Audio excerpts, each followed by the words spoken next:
So good morning, everybody. Thanks for joining us today.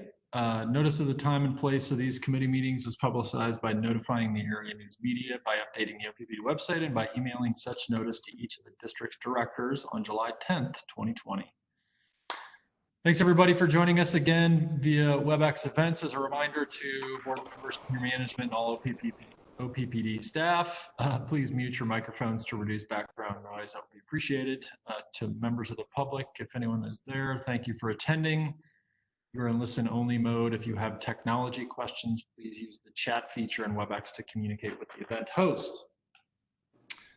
Our agenda for today's meeting is as follows. We'll conduct a closed session this morning to discuss power with purpose. We anticipate that will last until about 9:30 or so. We'll lock up for sure by 9:45 in order to open the WebEx meeting to allow the public and OPPD staff to join. We will begin the public session promptly at 10 a.m. and receive reports from each committee. Then we will conduct another closed session in the afternoon to discuss two items. The first, executive compensation, and the second, corporate officer performance reviews for Vice Presidents Julie Comstock and Lisa Olson, which were deferred from last month, as you may recall. Director McGuire, do we have a motion to go into closed session?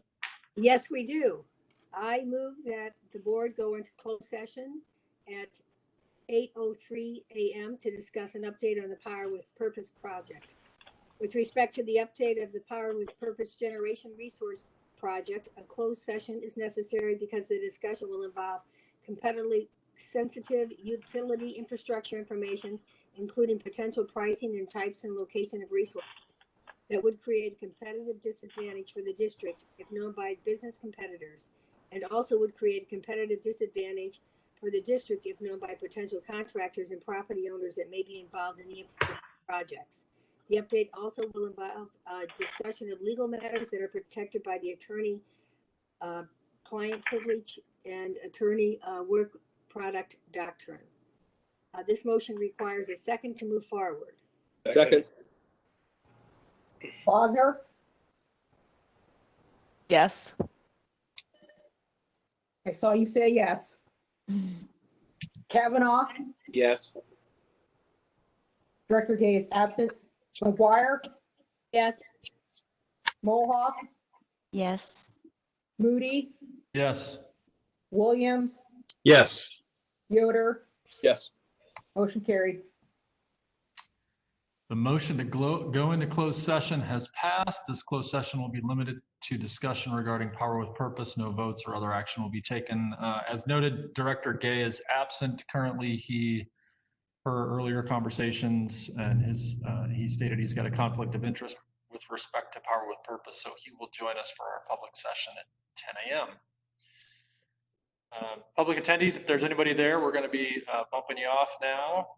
And OPPD staff will stop WebEx recording here shortly. And I need a motion and a second to reconvene an open session. Motion to reconvene. Oh, sorry, Ann. It looked like you. Okay. Second? Second. Wagner? Could you call the roll, please? Absolutely. Wagner? Yes. Kavanaugh? Yes. Director Gay is absent. McGuire? Yes. Molhoff? Yes. Moody? Yes. Williams? Yes. Yoder? Yes. Motion carried. Okay, we are gonna, let's see, time check. It's 9:43, so we can go ahead and take a break while everybody. Hang on, Director Moody, you have a little bit of a script to read. Yes, thank you. Good reminder. The motion to come out of closed session at 9:43 is carried. This closed session was limited to discussion regarding power with purpose. No votes or other board action were taken during the closed session. Okay, so we're going to take a break while we get everything in order for our public session to start promptly at 10 a.m. I'm going to be signing off, so thanks, everybody. Thanks for attending. Best of luck, Ann. Yeah, good luck, Ann. Bye, Ann. Bye. All right, I'm going to stop the recording now and we'll take our break. I'm going to switch out slides and unlock the meeting. Sounds good. Thank you.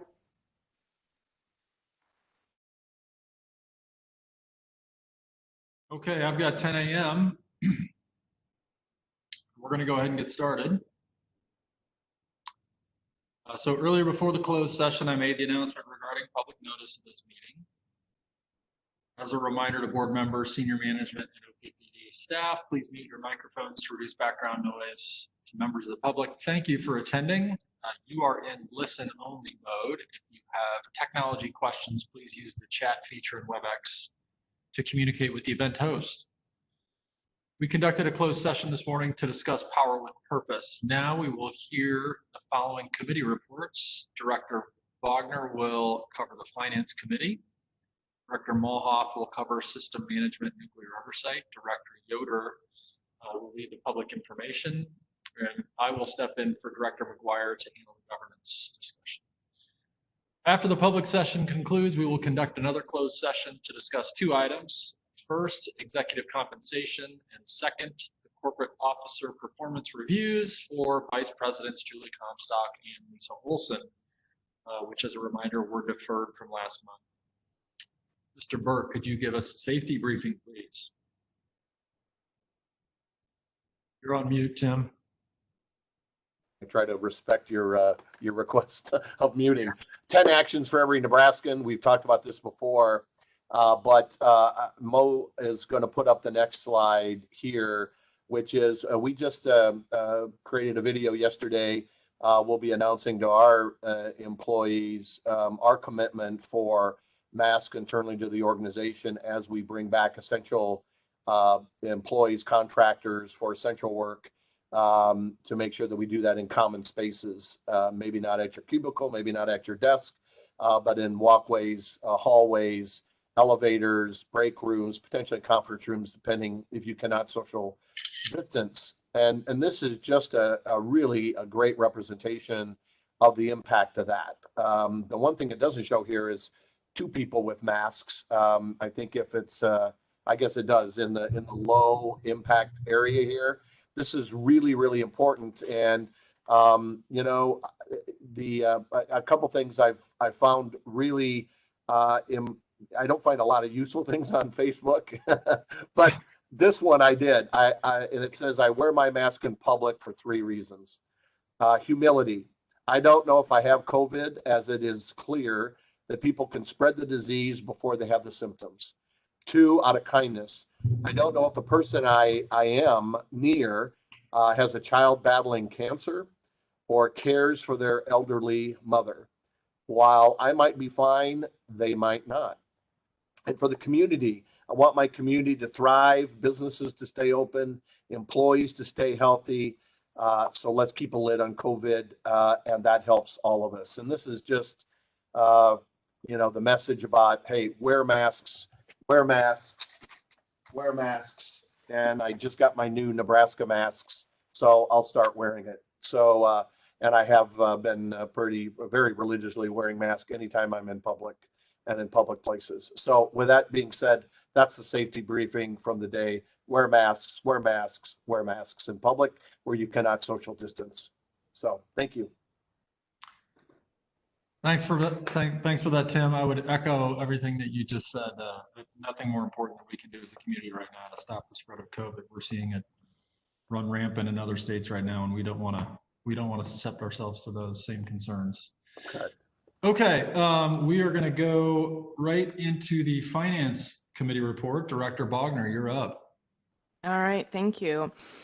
We had our Finance Committee meeting last week on July 7th, and we had 3 topics on the agenda, and we only were able to cover 2 of them, so the third will be covered in August.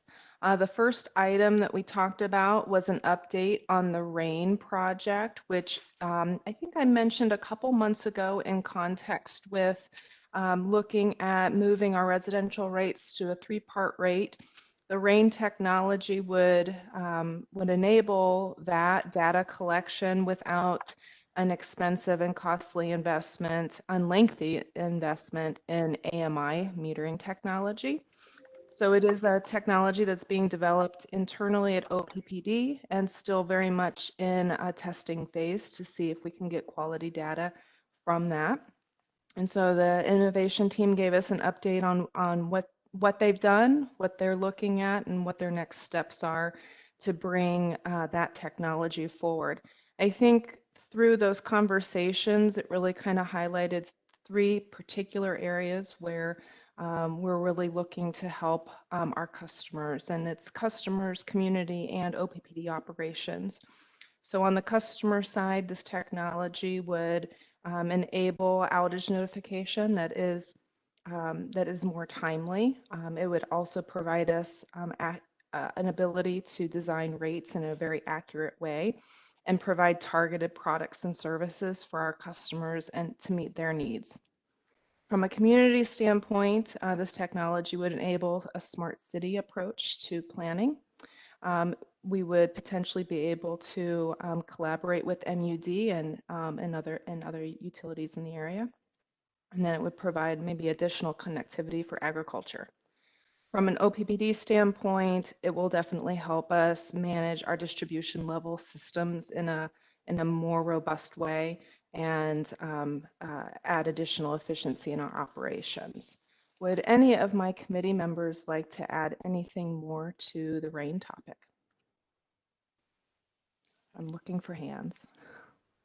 All right, seeing none, we'll move on to the next item. So we also talked about the block rate elimination. As we have talked in past months, we were looking to make revisions to the residential block rate and have decided in committee to extend that review and decision into next year. And so part of the reporting that we've asked senior management to do for us is a monthly update on how we're progressing into that block rate elimination. And so team came back and kind of outlined the activities and deliverables that they're expecting to do over the next few months, the timeline for doing those items, and then identifying the resources as well that it will take to execute on that. And then we had the final item, which we did not get to, was the rate blueprint, looking at talking about, rate design activity from a very high level. We've tabled that to our August committee meeting, and we'll return to that then. That is my report, but I would like to open it for my committee members to add anything. All right, seeing that no one wants to add anything, Rick, do you have a question? Sure, thank you, Director Bogner. You mentioned monthly updates. Are those going to be shared in director updates, or will there be some kind of summary, or are you going to report out monthly on what you learn, or how will the rest of the board keep on? Yeah, that's a very fair request, and so I will plan to include that in my monthly updates going forward. This past committee meeting was very much a very high level description of sort of what the team will be looking at doing and the timeline for doing that and resources. So my notes are insufficient to answer any more questions about that right now, but I will make sure that we provide a more robust description of how that block elimination work is being executed. Perhaps Javier, would you like to jump in and maybe describe what's been done to date and then what is planned for the next month? I'll do my best. Thank you. So what we've been doing is it's a lot of training. We're going to have a lot of people on boots on the ground with stakeholder outreach, with developing materials, with communicating with the public, and so we've started already the education process, the training for. We have a lot of new employees and new division on rate making, on rates 101, and really passing all of these knowledge and discussions that we've had here with the board in the past 18 months to the people who are going to be talking to customer owners, developing training materials, developing the change management materials. So we are in training mode. We are also developing timelines with projects as we move forward. The basic part here of the block rate elimination project is really the outreach, is the change management piece. Changing the rate, doing the arithmetic, and then putting together a resolution, really that doesn't take that long. It's really the outreach, making sure that we're contacting our customer owners, getting feedback from them, making sure that if the board approves these next year, that we've had a robust engagement with our customer owners, particularly those who may experience a significant increase in the rates. We need to make sure that they understand why we're doing these and for them to get ready. There will be months where the updates are going to be very short, as Director Bogner just mentioned. Other months where we would have more to report. Really, what the purpose of these standing item in the finance subcommittee was to make sure that we continue working on these projects, that there's accountability, that we won't get to next year and say, hey, oh, we haven't been working on these, we may need more time. It's really to hold us accountable. So we will continue to report that to Director Bogner. I will make one last comment here, and that is part of the reason why we asked the board or the finance subcommittee to allow us more time to do this work is because our teams are extremely busy doing a lot of other initiatives with very limited resources, very limited number of people. And so what I respectfully ask Director Bogner is we will keep you informed, we will give you updates, but to the extent possible, I really I wouldn't like the teams to devote a lot of additional time preparing PowerPoint presentations and detailed reports for communication purposes where they could be spending all of that time really working on this. So I think it's a balanced approach. We will keep you informed. When there's enough information to share, we will do that, but don't expect every month to be a heavy report on this topic. I hope this answers your question.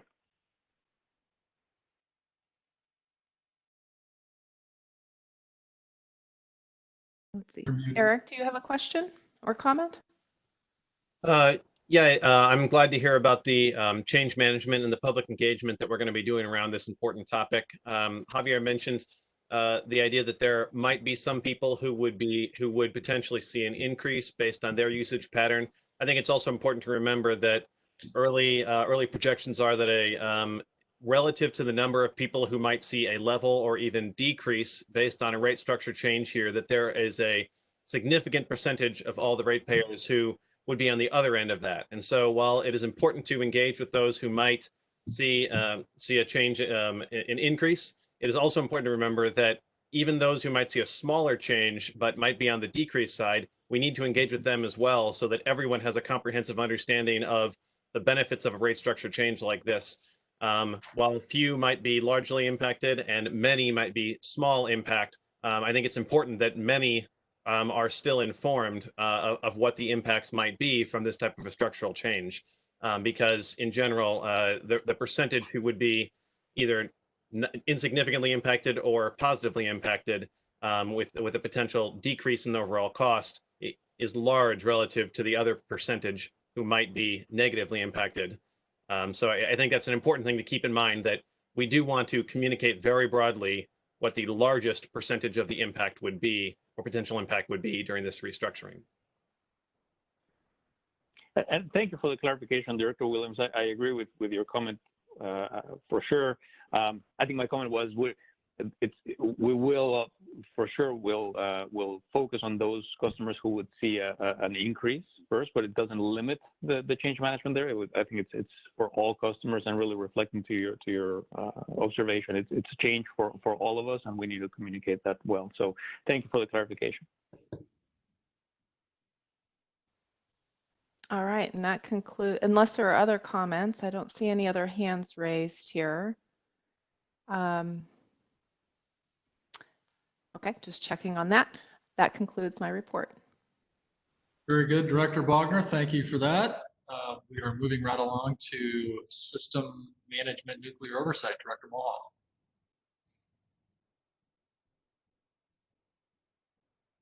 The System Management and Nuclear Oversight Committee did not meet prior to this meeting, but I will turn it over to Mary for a couple of action items that she will have on the agenda.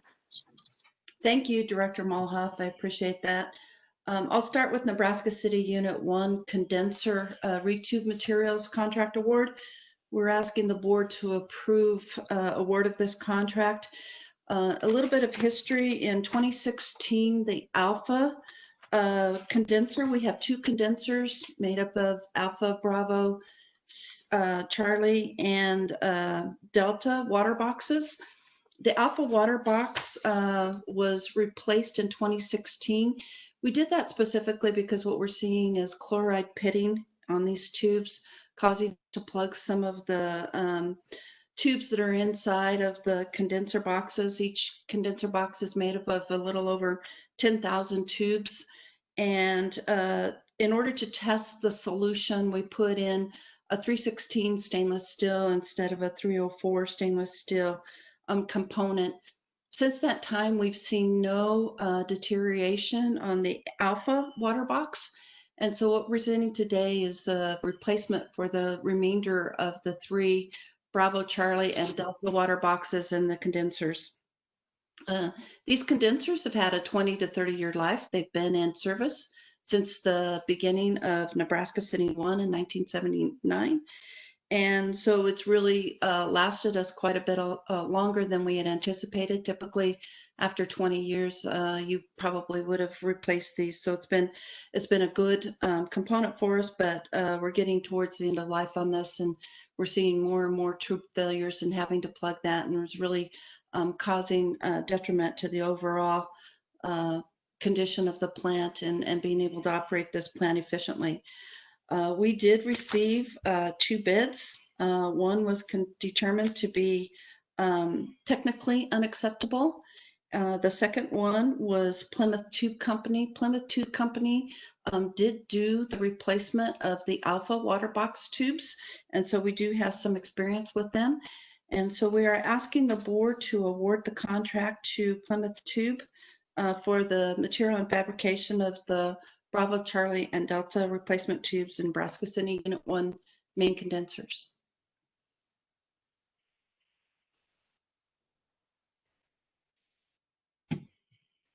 Thank you, Mary. Are there any questions or comments from other board members?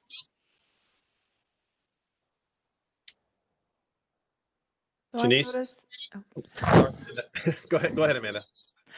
Sorry, I'm not in the habit of raising my own hand, even though I'm in the habit of looking for that. Okay. I noticed that the cost or the proposed cost from the suppliers is significantly less than the engineer's estimate. Any particular reason why we think that is? Yes, we think that at this point in time, we're seeing vendors come in with a little bit less cost due to the COVID virus and the lack of overall business that we're seeing being awarded to contractors. So we have a feeling that that is part of the reason that we're seeing this happening within at least the Plymouth Tube Company. All right, thank you. And then my other question is, do we require that either raw materials or manufacturing location be in the United States? This was noted in the letter that Plymouth is located here and they originate raw materials here, but the other supplier is not. Is that something that we usually require? It's not something that we absolutely require, but it is always something that we put into our evaluation. Plymouth Tube will be getting the raw materials from within the United States, and they will be manufacturing it within the United States. It is always part of our evaluation, but not necessarily an absolute requirement. Thank you, Mary. Mm-hmm. Any other questions or comments? I believe Director Williams. Mary, maybe this was covered. Is there an expected frequency of this type of maintenance project? How long do we expect this work to last? Something like that. typically we would see this last about 20 years. And Ron Stillman on the line. Ron, do you think it would last longer than 20 years, or is that the expected life? 20 to 25 years is the expected life, Mary. Thank you. And you mentioned that one of them had been done recently. How recently had the other? It sounds like there are 4 total. How recently had the other 2 been worked on? Is this something we should expect from the other 2 in the future? Alpha was replaced in 2016, the Alpha water box. We did that specifically so we could test the material that we were putting in there and replacing. We replaced from a 316 stainless to a 304. And in doing so, what we have experienced, and we did inspect that in the 2019 outage that we had, and that material was performing well. And so that's why we're proposing to move forward with the last 3 water boxes with that same material upgrade. So water box Bravo, Charlie, and Delta will all be upgraded in the spring of 2021, assuming you approve this resolution. Just a small correction, Mary. We're going from 304 to 316, not the other way around. Sorry, thank you. I think I did say that backwards. And the 3 water boxes here will complete the entire condenser. So 2 halves, each half has 2 water boxes. So we are now doing the remainder of the condenser. Thank you, Ron.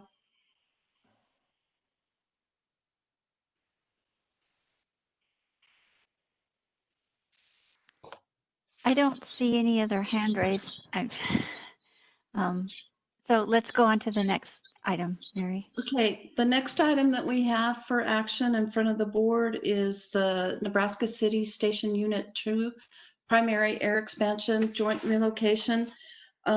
This joint relocation has provided some, I guess I'll just provide some background on this.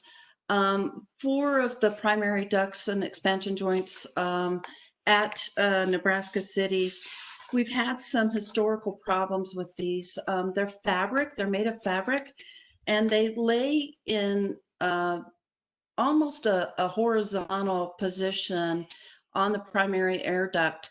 That causes on the ribs of the expansion joint for coal dust to collect as we would take the unit offline, or we would have a forced outage, causing sometimes fires. And we did see those in particular in 2012. Since that time, we've put preventative maintenance in place to make sure that we look at those as we come offline and make sure that the coal dust is cleaned out.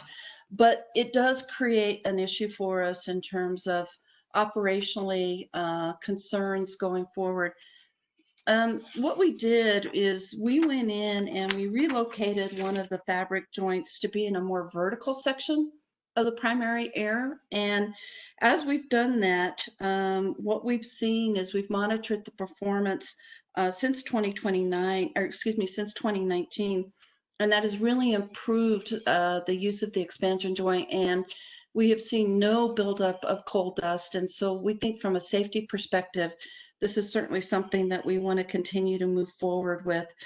So what we're proposing today is to replace the remainder of the 4. There are 5 total, to replace the remainder with the same joint relocation project that we did previously and have monitored for improved performance.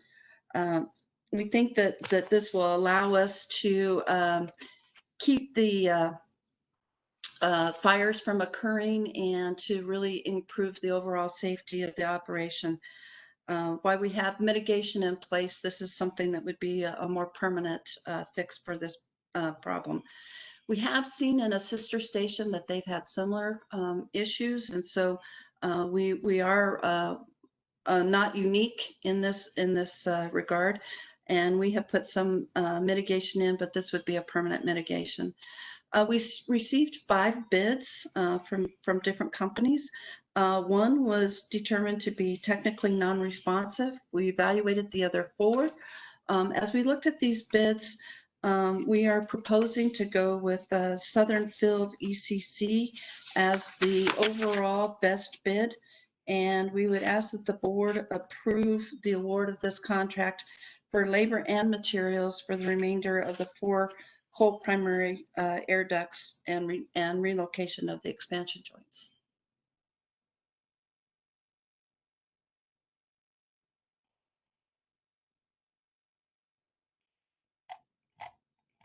I was looking for hand raises. I don't see any. I don't see So, any either. okay. I'll ask a question actually. Sorry. Okay, go ahead, Amanda.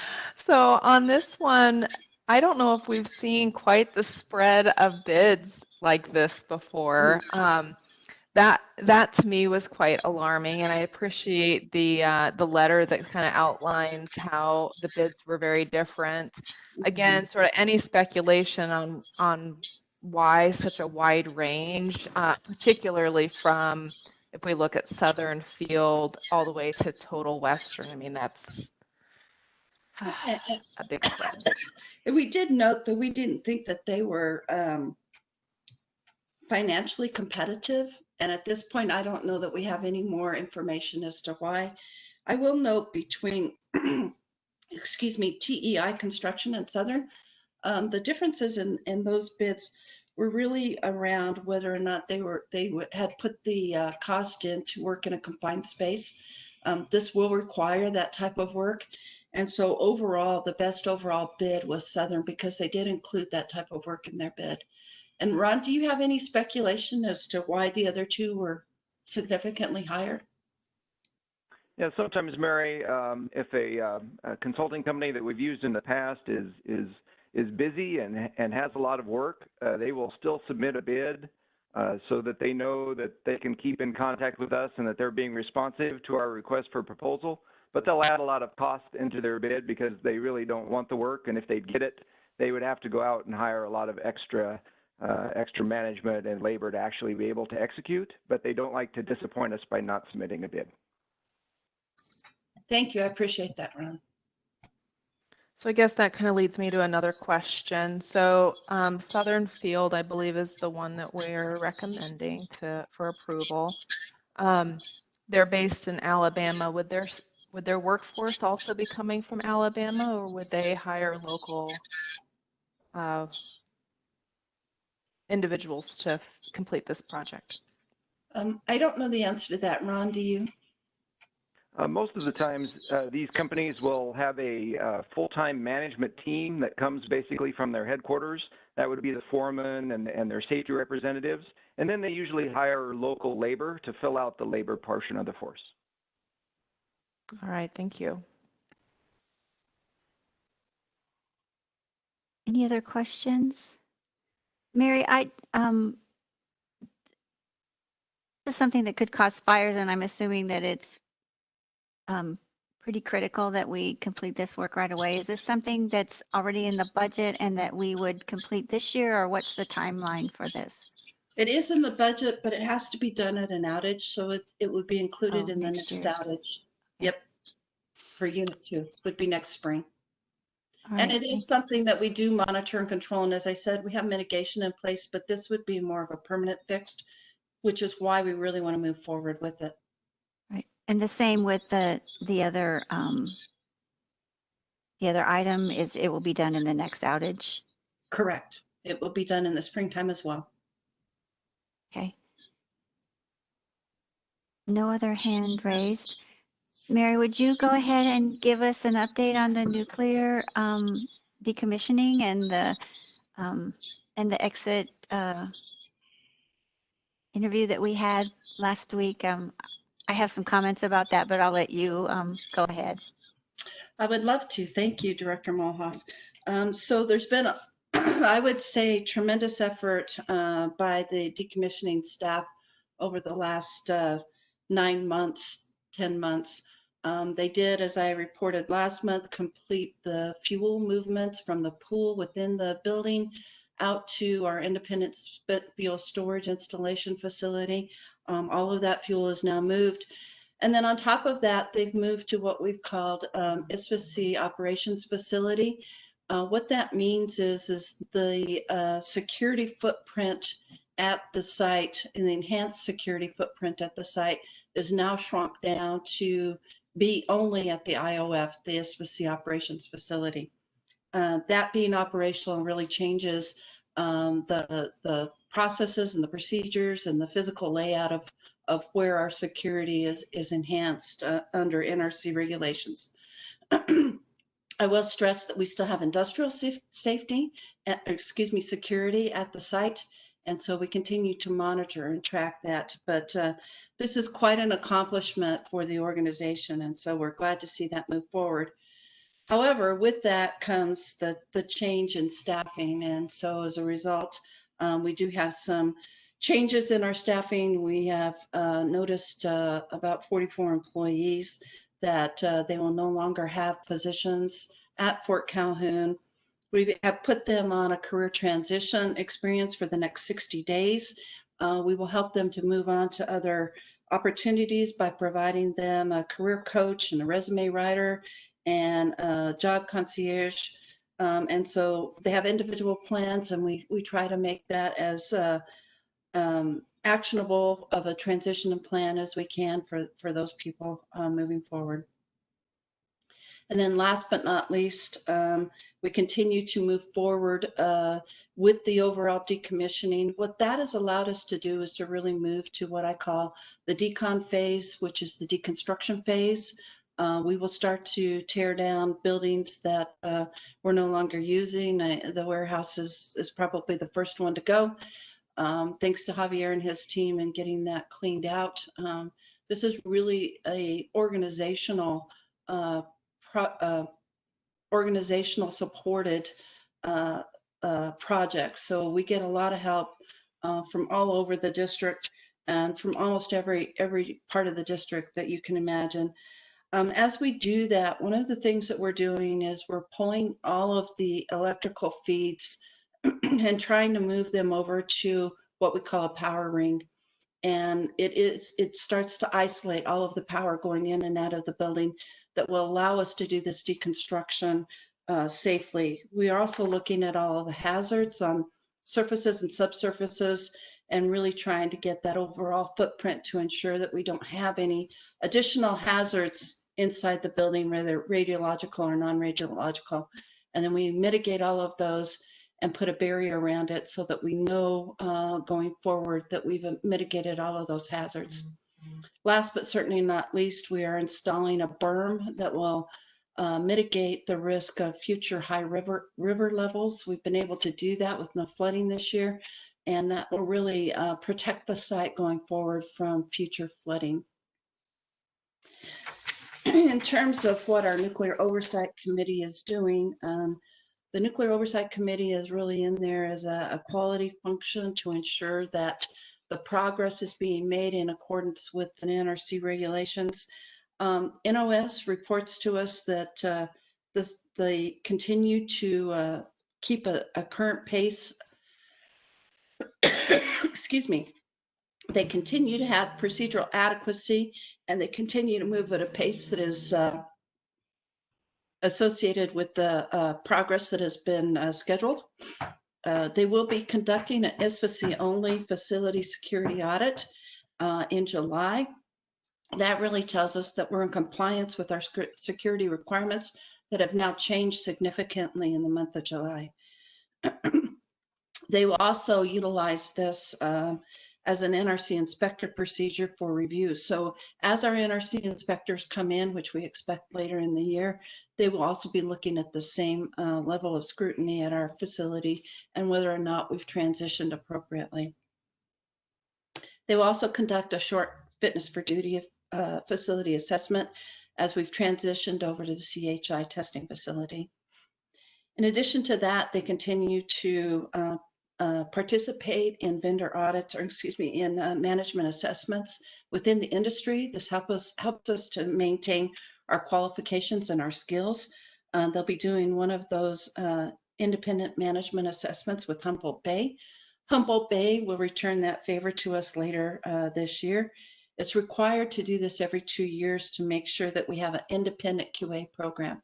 And so we do trade off between ourselves and others in the industry to help assess that. Last but not least, I certainly want to mention the help that we've been getting from supply chain management. We did provide certificates of conformance from our NOS group for both diesel generators who were purchased from Southern Company. And that's been a great reward for us to be able to utilize, to have them come in and reutilize some of the equipment that is still maintained up there at the facility. What Director Mulhoff was referring to was last week, the Decommissioning Oversight Committee came in. They again reviewed and assessed our ability to move forward and what we're doing in our decommissioning. At the end of that, I would say, as usual, they found things that we can improve upon, but they also remain very favorable in terms of how the facility is being decommissioned, and that we are paying attention to all of the things that we need to be paying attention to and are ready to move forward into this new phase. I think that concludes my report, Director Mulhoff. Thank you, Mary. Eric and I were able to attend the session with the outbriefing. Eric, do you have any comments, or any of the other board members have any comments they want to make? No, there are a lot of very specific details discussed about procedures during decommissioning during those meetings, which are well outside of my experience. But in general, my understanding of the engagement between staff and the oversight committee, that staff is doing a great job of keeping things safe, keeping things on time, working to keep things on budget, and moving the overall decommissioning forward. So again, sincere appreciation to all of the staff who continue to do a great job through the entire process, and to our management for working with the staff who have been given notice to find the next steps in their careers, because that's an extremely important part of respecting and taking care of the employees as they move forward. So thanks to everyone who's been involved, and the level of technical detail in the reports is very intense. Thank you. And I just have a few comments from the meeting that I wanted to make. Especially thanks to the 44 employees who are transitioning to another phase in their careers. This is so important. And one of the things that they talked about was the knowledge transfer from people who are retiring or leaving, and how important it is that we have things written down, and we have very specific processes that we have that we can rely on once those individuals are transferred. One thing the team said is that there's been excellent safety messaging, and one of our strengths is regulatory compliance. We have a healthy safety culture up there. We have and on that line, effective management of the pandemic. And I just wanted to recognize that the last 2 years have been really rough for those employees up there, and want to acknowledge their dedication, and even the employees who've been given notice give everything they have up to the last day of their employment, and we do appreciate that. And recognizing that some of those folks are transitioning into positions within OPPD in other with other responsibilities. So thank you, Mary, for that report. Thank you for your excellent leadership up there, and thanks to all the employees who are doing such a great job at Fort Calhoun Station. That, I think, ends my report.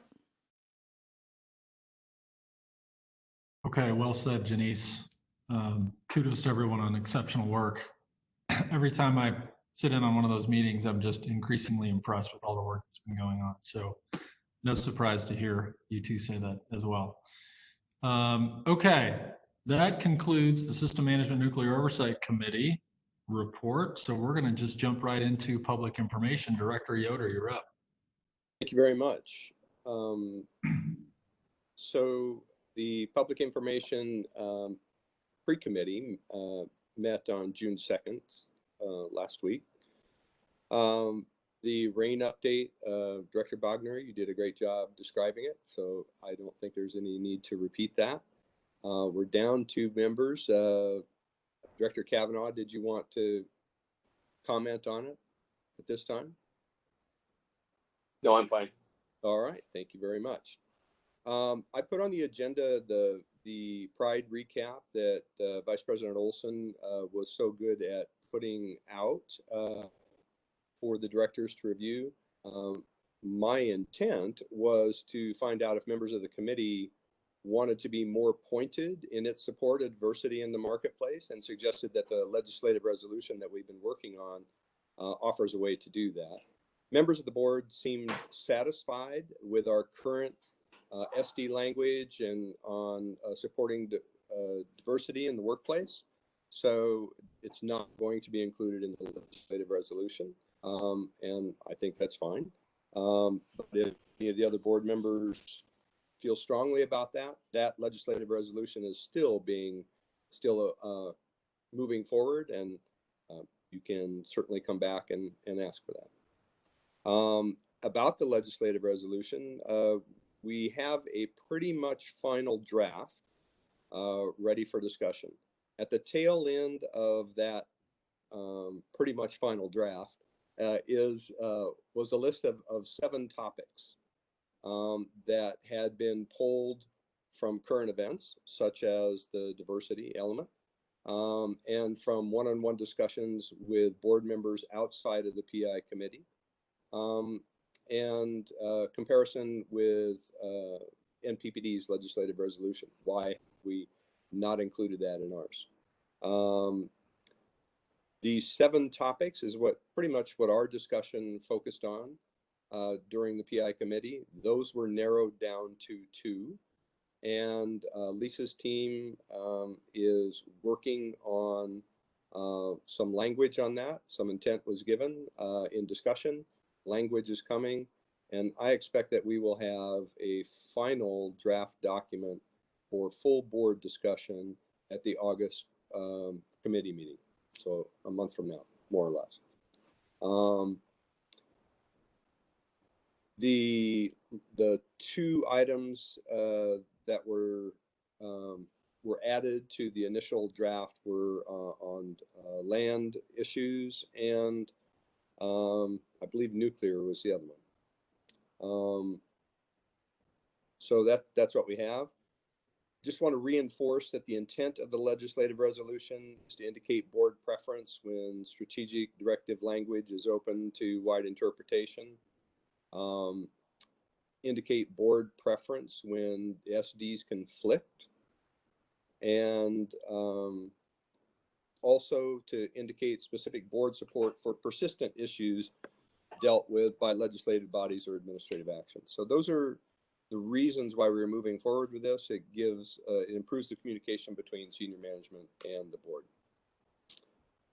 Other items or comment on that legislative resolution? Sorry, Rick. Sure. There was not a question about the last item, so if I can take a step back. On the recap of the engagement we received around some of the diversity and inclusion work that we've been doing, I just want to reiterate that I was supportive of the changes in the strategic directive last year, and my support for senior management and staff in the recognition of how we encourage people to bring their whole selves to work, and how we engage with the community, and how we develop a professional workforce within OPPD is extremely appreciated, and I am unwavering in my ongoing support for the positions that we have taken in the past and the decisions that senior management has stood behind. And so appreciation for the professional responses and the explanation that we received about why we have made some decisions within our operations recently. And again, very strongly supportive of how we have chosen to engage and show appreciation and for the community and for our employees. So thank you to senior management for that ongoing work. And if there's anything else that the board needs to do to continue to show support, please let us know, because we did receive a few comments that seem to have been a coordinated effort on a particular topic. But the response from senior management in clarifying why we had made those decisions was very enlightening and very professional, and again, very much appreciated. So thank you to everyone who was involved in that discussion. And I look forward to ongoing expansion of diversity and inclusion within our organization. Thank you, Director Williams. Sorry not to have given you an opportunity for comment when at the tail end of that, but it segued pretty well into legislative resolution. Anybody else want to comment on either of those things? Thank you very much. I'm going to skip 4 and 5 because Vice Presidents and Comstock will be talking about those at a high level. And basically what we discussed in committee is what they're going to be talking about. SD 13, Vice President Olson provided an update on consideration of hiring a third party to review their stakeholder engagement. I am encouraging of that.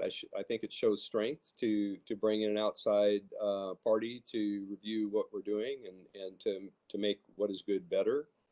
Director Gay, since he's not here, I will repeat that he had no concerns with the stakeholder process and even went to the extent of wondering whether we should be spending money on that. So there were 2 voices really in committee. That's all I have to say on that. If others want to weigh in at this point, we can.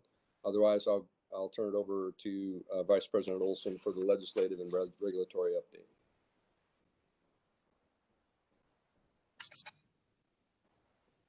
Okay, Vice President Olson. Yeah, thank you so much, Director Yoder. Greatly appreciate it. As we talked about, we had the public information earlier this month, and on the legislative side, we went over the state legislative update, which really will reconvene on July 20th for 17 days and end on August 13th. So we'll talk a little bit at high level of what's on the agenda. The speaker just Tim O'Brien will be talking about that. We also had a quick comment on federal legislative update. And then last but not least, a lot of activity during the last several days on the CARES Act and the collaboration across OPPD, especially between Julie's organization and public affairs to secure $4 million on behalf of our customer owners to help during this time. And we'll talk through that a little bit more specific. So, and I know that Director Yoder was actively involved in that as well. So we spent a lot of time with the county commissioners as well. And then we will be looking at from a state level of what we can do, since that was Douglas County. And if there's some other funding that we can do for the rest of our district, that would be great. So with that, I'm going to pass it over quickly to do just a very high level. And then this will all be posted. The actual legislative update will be posted on OPPD.com. So if the public has comments, they can definitely chime in that regard. So Mr. O'Brien. Thank you, Lisa. Good morning, everyone. Mo, if you'd go to the next slide, I'll hit very quickly where we're at on the state side. As Lisa mentioned, things reconvene on July 20th, and so we'll be back focused on the state legislature at that time. The speaker has updated the current first day of workings, and so you can go to the website now and look at the agenda to see the variety of bills that are on there, and I'll speak to those over the next couple slides. So Mo, if you would go to the next one for me. There's a lot of work that will be taken in these next 17 days. The speaker has directed focus on bills that are deemed for passage, and so he wants to move bills that are ready to move through the process. There will be a lot of discussion on bills that have a budget attached to them. So what does that look like? There's about 30 or so bills that have budget attached to them that are of interest or of priority by members of the legislature. So lots of discussions there. Tax day, just a reminder, is tomorrow. And so we'll have a better forecast of what revenues will look like. The State Forecasting Board is planning to meet on the 23rd. And so that will help guide the legislative decisions coming up very shortly. So what do the topics look like? There's been some topics about the Open Meetings Act. What does it look like in this virtual environment? And so there's been discussion about, could there be modifications to that language? And so that'll be one thing we're very closely watching. Property taxes are another big topic. The bill on property taxes is 1106. That's kind of the vehicle for discussion on that aspect. So I expect that to be really top of mind. Next is business incentives. This is LB 720. Lots of discussions and interest around that particular topic. And then the University of Nebraska Medical Center's next project. This is their big research facility around, unfortunately, the things that are going on in the environment today. So that too will be a topic for appropriations for that large project. And then as described earlier, the budget and revenue forecast will be a topic and interest. Mo, if you click through kind of the next two slides on the speaker's agenda, one bill that we have interest that's set already on the agenda to speak about is 899, and this relates to public power districts relating to biofuels. And so that is on the agenda and expect to be debated early in the session. Other than that, not sure what the rest of the agenda looks like. And so I wanted to highlight the bills that we've continued to focus on, and they're in this slide and then the next slide. I'll pause there. That really concludes what we have prepared from a state legislative update. As you know, things move very quickly in Lincoln, even in the times that we're seeking. And so Lisa and our team will continue to keep the board informed as those items arise. Okay. Mo, Thank you very much, go to the Tim. federal. Thanks, Director Yoder. We have just a couple slides on where things are from the federal front. Lots of things continue to happen here. So again, we'll continue to keep you updated. I do have one last slide on the CARES Act that Lisa and Julie and others will speak to just to give you some clarity of where we're going. This slide that you're seeing here is very similar to last month. These are the big things that will be discussed.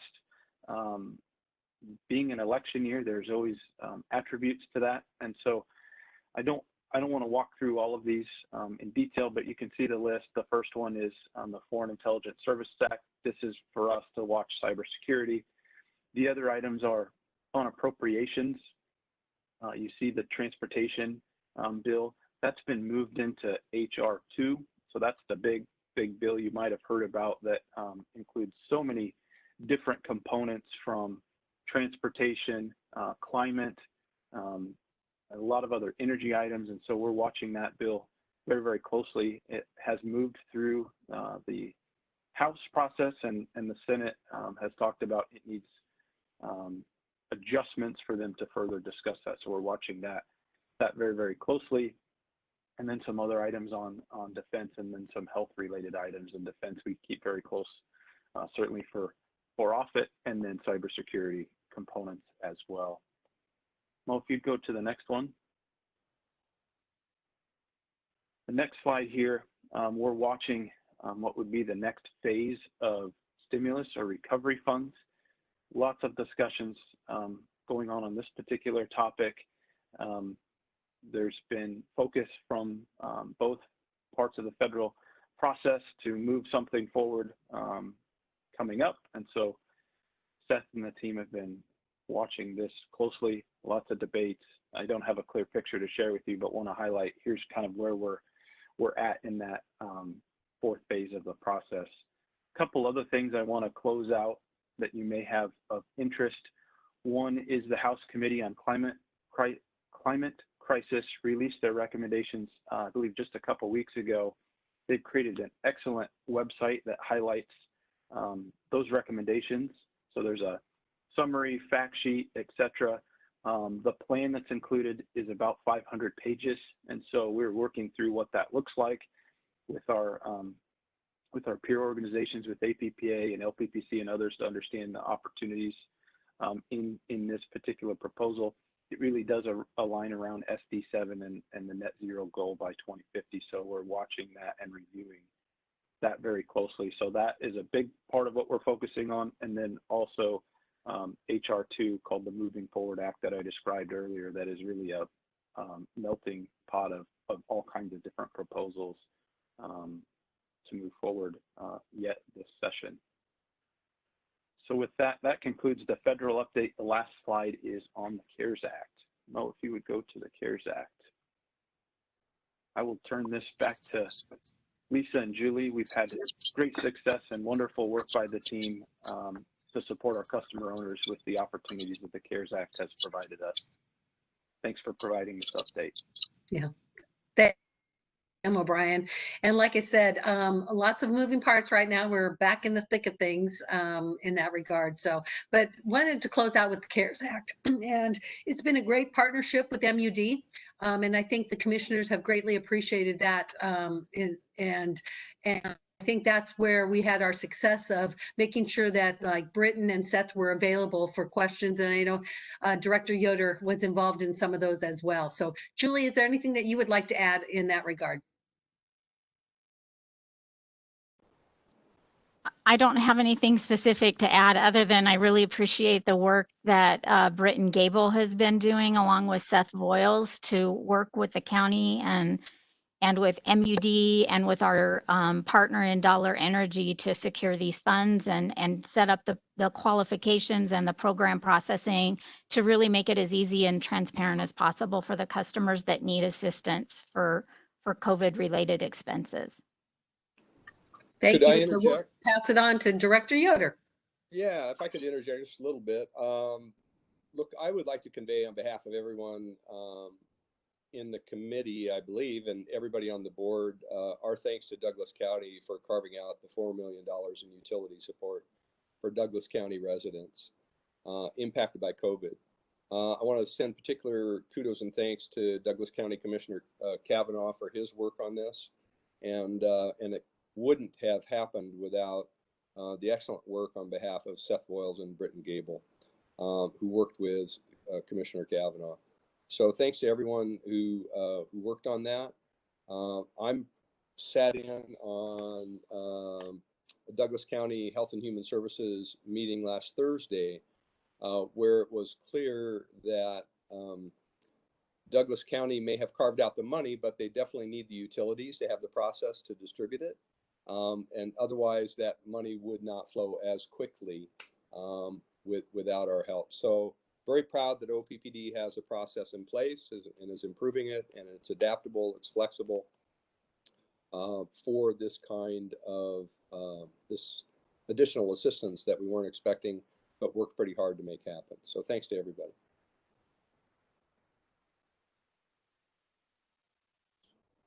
Want to opine on the CARES money that's flowing through Douglas County?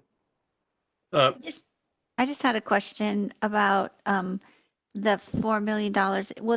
Will all of that money go directly to customer owners, or will some of that reimburse other expenses at OPPD? Is that going specifically and exclusively to utility assistance, or will that help with other expenses that OPPD has related to COVID? We have Britton on the line. So the amount of money that's coming from Douglas County is specifically for utility assistance, and it doesn't flow to the utilities until it's went through the Dollar Energy assistance process to determine that there's a COVID need and that they're eligible. And then it gets applied like a normal energy assistance type payment would be applied. And I'm going to call upon Britton, but I believe OPPD and MUD are absorbing the administrative fees of that, but I want to get that confirmed by Britton. If he is, he should be on. So if someone can open him up to be a panelist. Yep, this is Britton Gable. Thank you, Britton. Yeah, thank you. So to answer your question, Director Molhoff, so out of this $4 million, so $2 million is set aside for MUD and $2 million is set aside for OPPD customers. That funding is only going to be used for utility assistance. So 100% of those dollars will go to benefit customers that have a COVID-related circumstance going on in their life that has caused them hardship and a need for bill assistance. So, and it is true that OPB and MUD will be absorbing the admin costs associated with distributing those funds. Thank you. That answers my question. You're welcome. Hey, Director Williams, did you have a question?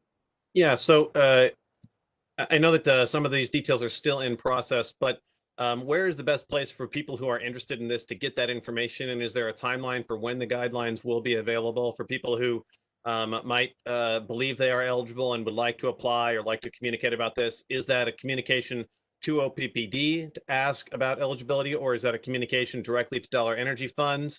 Or how do we help people who ask to find the information that they need? That is a great question, Director Williams. So at this time, we are still actively working out the details with the Douglas County Board to get that funding secured. The last hurdle that we have is that we need to get agreement between Douglas County and Dollar Energy Fund needs to be established and approved by the county board in order to get that funding released. We are still working with Douglas County to finalize those program requirements. So the plan is, as soon as we know a date that this funding will be available and there's an agreement with the Douglas County Board on the procedures, we will execute a communication plan to ensure our customers and the citizens of Douglas County know how to access the funding and know the requirements of the funding. As a result of not having the exact approval on the program guidelines through Douglas County, and we're actively working on that, all that we can really share is that as soon as we know those details, we're going to get that information out to the public as soon as possible. This is a daily, this stuff is, we're working on this every day to make progress with the Douglas County Board and also with Dollar Energy Fund and MUD. So this is still in flux. We're working diligently to come to agreement on the program guidelines. We do know at this time that this will be for somebody that is impacted by, this will be for our customers that are impacted by COVID. And we're working on having the most efficient channels for them to get access to that money, meaning electronic application, also having our agencies have access to the funding that are currently partners with Dollar Energy. So we're actively working on those details right now. And so is Douglas County involved in determining what some of the eligibility and criteria are rather than OPPD? Or I'm curious if someone has questions or about that, they should communicate with Douglas County? So it is a team approach. So we are actively, some of that is still unknown, Director Williams. We are making the recommendation from the utility, on the utility end, both OPPD, MUD, and also with our partner of Dollar Energy Fund. We are making a recommendation and we're in active communication of what we're going to set these program guidelines to be. We are waiting for the input on any other criteria that Douglas County might have. Our hope is that there's no additional criteria that would be put forth and that we can get this funding out to our customers as quick as possible. And so I know that this is ongoing, but outside of health-related impacts, employment-related impacts are being discussed as a potential eligibility criteria, I assume. Yes. If you have an answer, that'd be great. Yeah. So Director Williams, I do have an answer to that. So it is what the process is going to be. So our customers that have been impacted by COVID-19, whether it is they've had reduced work hours, furlough, medical reasons, or they have medical reasons why they've not been able to search for a job because they're high risk to COVID and being able to get out in the community and find a job. Those are reasons why our customer base can seek assistance through this pot of money. So it's just about that COVID-19 impact. We're not going to say that this reason you're not eligible. It's about them telling us the reason and getting access to the money. So great question. And then some of our energy assistance programs have income or other related criteria. Is that expected here, or is this expected to be open more broadly? At this time, we are recommending that there will not be an income criteria associated with this. It's just following the CARES Act guidance on the federal level that there just has to be a COVID-19 related situation. And last question, do we have any type of timeline for when the agreement might be in place and people might be able to begin starting some of that application? Are we talking days, weeks? How long do we think it might be? Are we really close? Is this a thing that requires a Douglas County Commission action in order to approve the agreement, or how will people know when this can move forward? Great question. So we're actively, so Seth Voiles and MUD, we are actively working with the Douglas County Commission and board to see if this agreement between Douglas County and Dollar Energy Fund will actually have to be voted upon the board. We're still actively trying to figure out whether or not that has to be. Our hope is not. To answer your question more specifically on when can this funding start be available, Dollar Energy Fund is ready to get the money out the door now. So it's just a matter, as soon as we get that money to Dollar Energy Fund from Douglas County, we can open up the program and start distributing the money to our customers. At this time, we do not know a date. We are hoping to secure that date and have more confirmation on that very soon, but at this time, it is truly unknown. Our goal is that we would like to see this funding available to our customers by August 1st. And honestly, I hope it's tomorrow. But with that being said, we don't know whether or not the Douglas County Board has to approve that agreement or not. So I trust that staff is that you are doing a great job with this and the engagement with Douglas County.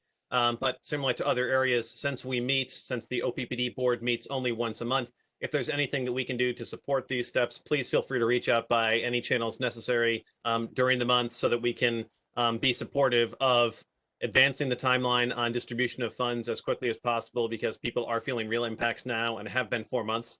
And so if there is anything that that I can do or that other board members can do, I'm sure that they would also be glad to participate in any way possible, because the impacts are continuous and significant. And so I look forward to the day when we can tell customers, contact Dollar Energy Fund. We are ready for support distribution immediately. So I look forward to that announcement being ready. Thanks.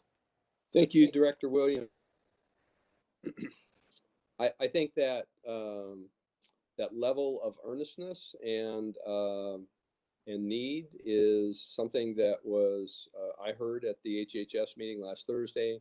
I think everybody's aware of it, and I will follow up with that after I see Director Kavanaugh has his hand up. Thank you. Britton, will our $2 million share, will that be sufficient to cover the related delinquencies? And secondly, second part of my question is, folks that were delinquent before this virus hit, are they likely to be eligible as well? I mean, there seems to be a lot of questionable cases out there on whether or not they'll be relevant here.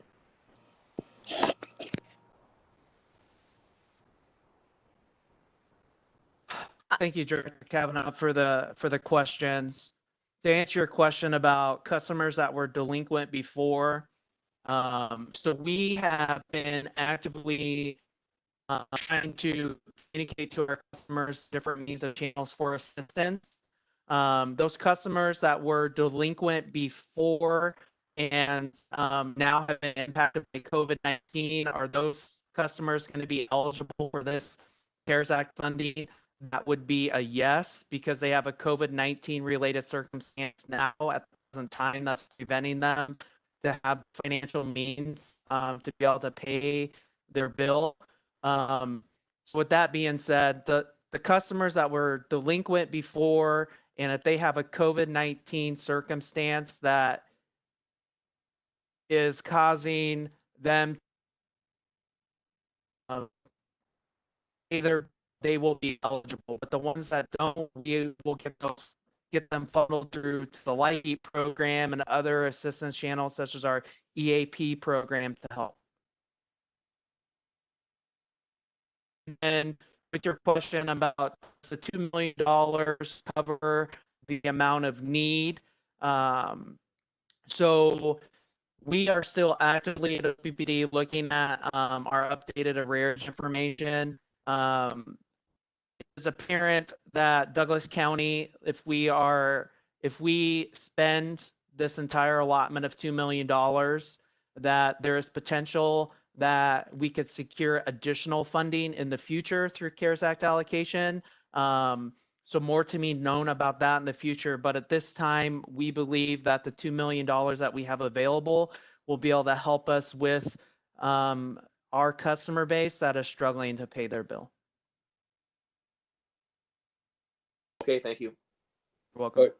Good, thank you, Director Kavanaugh. Britton, you cut out a little bit, but I think we got the message, and confirmed by Director Kavanaugh saying thank you. I just wanted to reiterate the urgency that's felt here, and I guess I want to press a little bit more for some kind of window. I know you would be happy to have it out, start having funds flow tomorrow. I am unfamiliar with Douglas County timelines and all the contracts we're going to have to get approved. What would be the earliest date that there would be an approval, and then the next available date that there would be an approval? That is a great question, Director Yoder.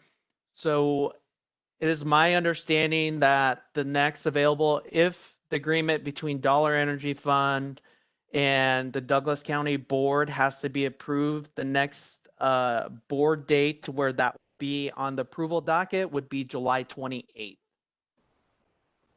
Okay, and again, I would just say that the comment I heard last Tuesday was the end of the month was not soon enough. So I certainly hope they're working hard on their end. And I'm once again very thankful that we have a relationship that allows us to be ready on our end. Any other questions or comments by other board members on this issue? Thank you, Mr. Gable.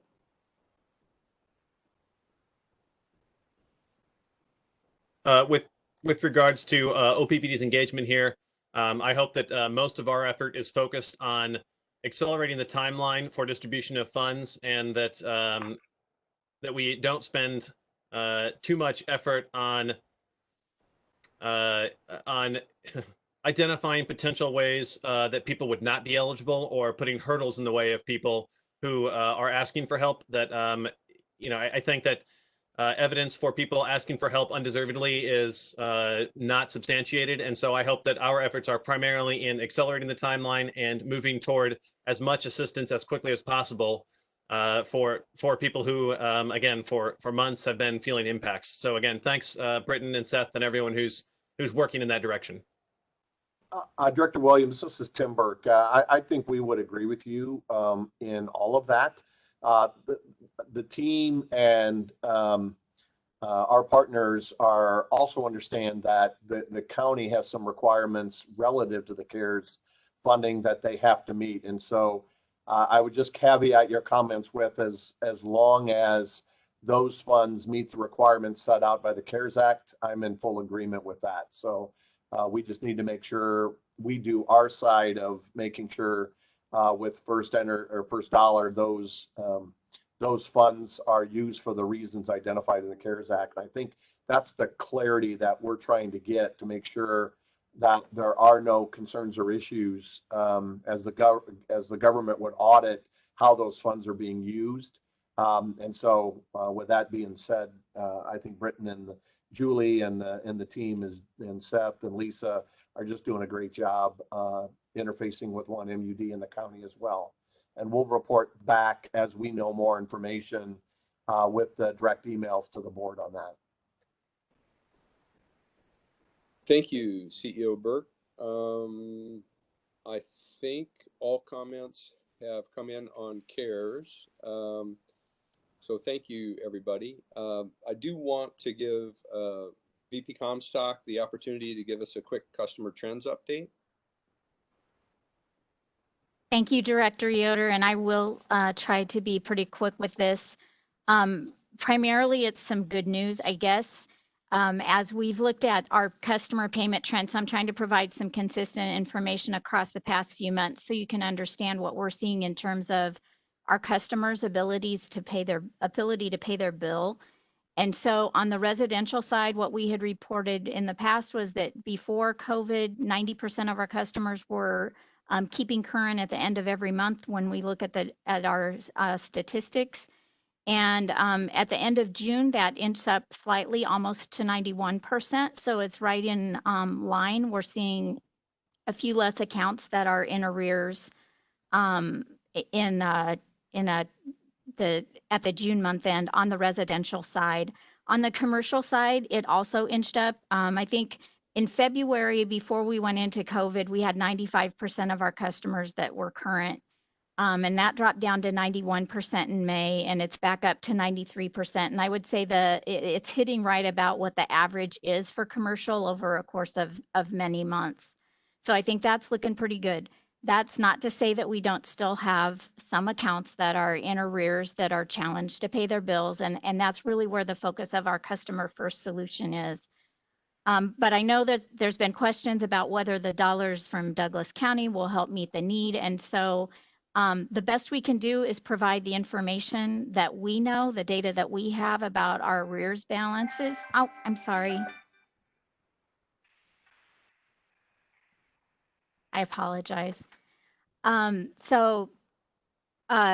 terms of, I want to spend the rest of my time probably really focused more on the residential side. The commercial debt values in terms of the dollars are not that alarming for what we would expect them to be this time of year. It's went up a little bit, but not to the extent that the residential dollars are. So in terms of the total arrears dollars, and when we look at the arrears, it's anything that's past due over 31 days. And so if we look at that total pot of residential arrears over 31 days, it's hit in May, it was at 7.3 million, and in June, it fell down to 6.8 million. So that's good news. However, if we compare that to where it was in June of 2019, it's up about $2.5 million. And so that's a pretty substantial increase that we've seen there. So it's nearly double where it was in 2019. Historically, what we would see on on residential customers, typically their debt varies seasonally based on what's going on. But what we would typically see is, February we'd be coming out of winter weather, and we'd start pursuing debt in the field with our customers. And so we'd start to see those aged dollars coming down. And so when we focus on debt, and I guess where I see the real concern about the debt is when it hits the 91 plus, meaning that it's been due for more than 90 days. And so on the 91 plus, that debt is up $2.5 million compared to our June of 19 numbers. And it's increased from February it's up 1.8 million. So our 91 plus debt is sitting at almost $3 million for our residential customers. Comparatively, last year it was sitting at just $500,000. So that's a pretty significant amount. Now, there's a variety of factors that can affect that, certainly, as I've mentioned. So those can include, the seasonality, the weather, economic challenges, which certainly COVID has created that economic challenge. OPPD's policies impact that. And so what we don't know is if that debt has grown because we loosened our policies up during this time frame, and now that we're tightening it, that debt will shrink back down. So I think July will be very telling, and certainly August will tell us a lot more. But there's certainly a need.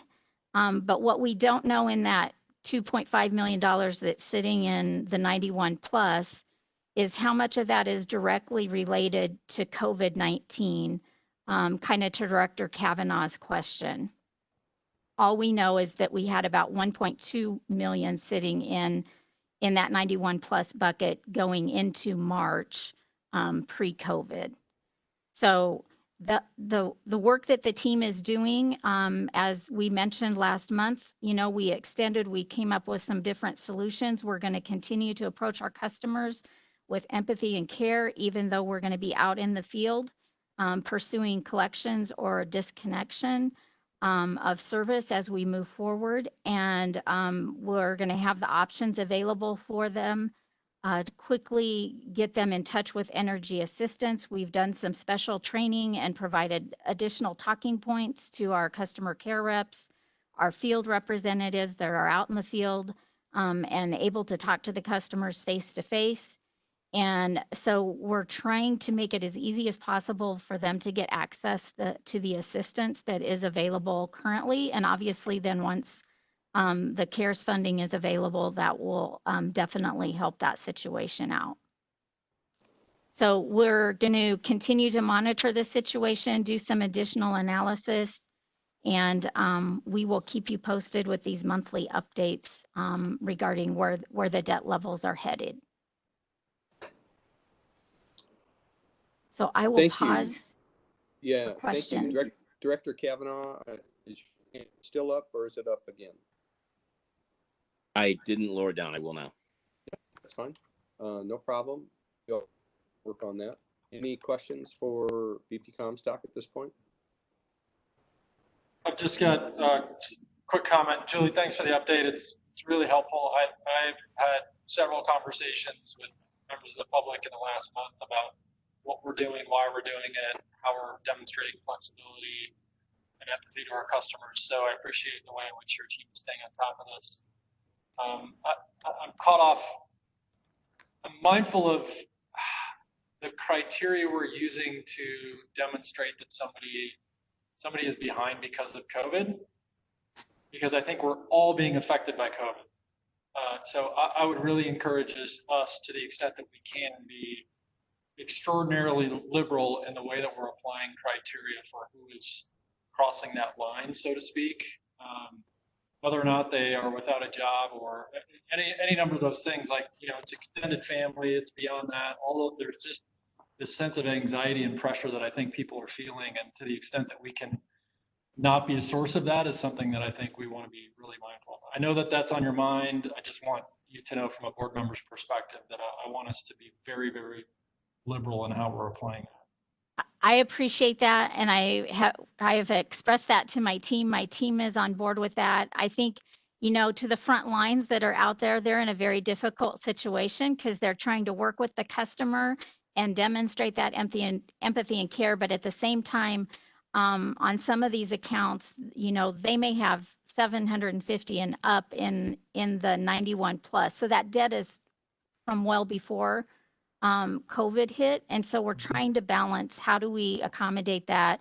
Is there assistance available in those situations, and make sure that we get them to it? And are there other options on their account that we haven't offered to our customers in the past that can help get them through this time? And that's really where our focus is at, is how can we get them options available that we have readily available to help them out?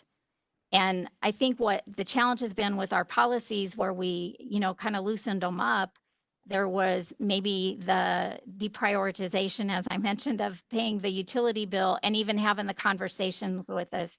And we had seen a drop in the customer contacts coming in. And we really want to be in a position to have the conversation with the customer and help them out of the situation, rather than our bill continuing to be ignored. And then we end up in a loss situation, 4 or 5 more months down the line. Yep. Understood. It's a hard situation for everyone to be in, for sure. Yes. So I do want to publicly state some appreciation for the call center reps and certainly the folks out in the field.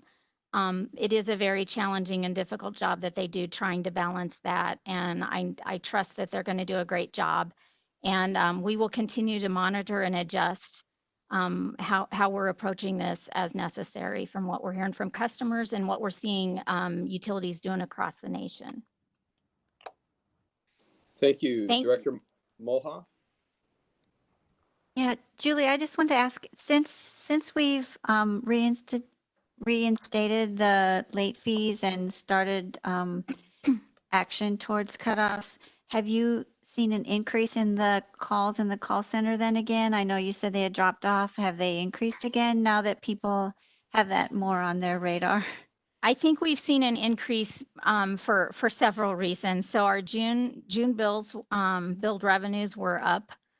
So June bills were pretty high. Obviously, there was a lot of heat, so that created some cooling days. And so we had that. We had people that maybe hadn't moved for several months because of the COVID situation. So it kind of opened that up. And then I do believe we're getting more messaging out to our customers about contacting us. So we're starting to see our call volumes go up.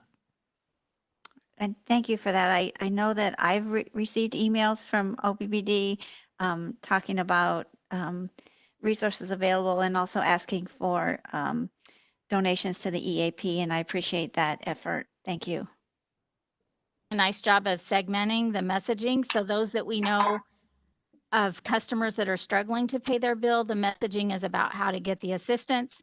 For those that haven't been struggling, then we're offering the opportunity to help those that are struggling through our gift of energy or through energy assistance donations. So thank you for mentioning that.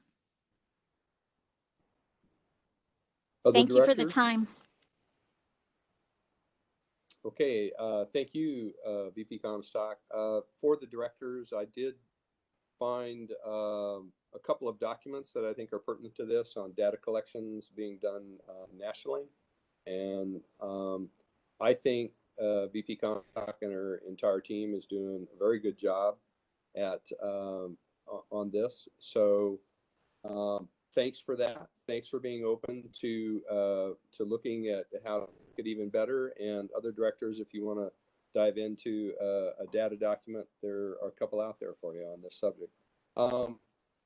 Okay, so that is the PI report. Thank you very much for your time. Okay, thank you, Director Yoder. We are just a shade ahead of schedule, so we're actually, I just put this in the comments that we're gonna take a break now. So we'll take our lunch break and then we'll pick back up with the governance report. So let's just plan to reconvene right at noon as planned. So you'll get a few extra minutes bonus time because we've been doing a good job of staying on track.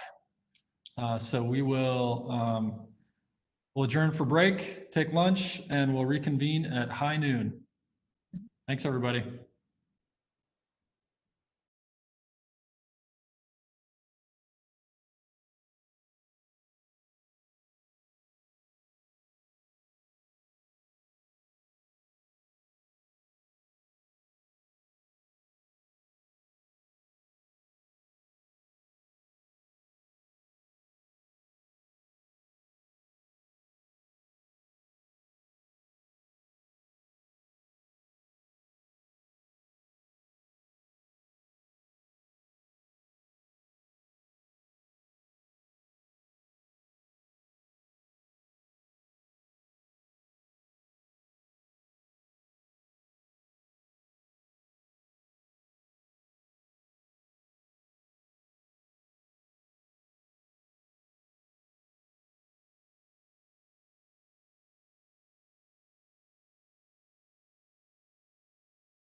Craig. Rebecca, how are you? I'm well. How are you doing? Doing great. Good, good. I love those windows off to your right. Yeah, I'm surrounded. We've got great windows in our space, so it's nice to finally be back here every once in a while. Fab. Fab, He had the fab. train Okay. going. He had the train going by a little while ago. Train's going by now. Out It's there. good audio. I can't even hear it. Hi, Janice. How are you? I'm well. How are you? I was on mute.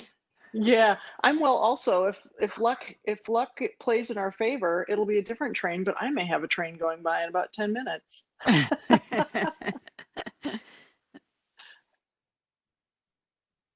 All right, I'll put myself on mute.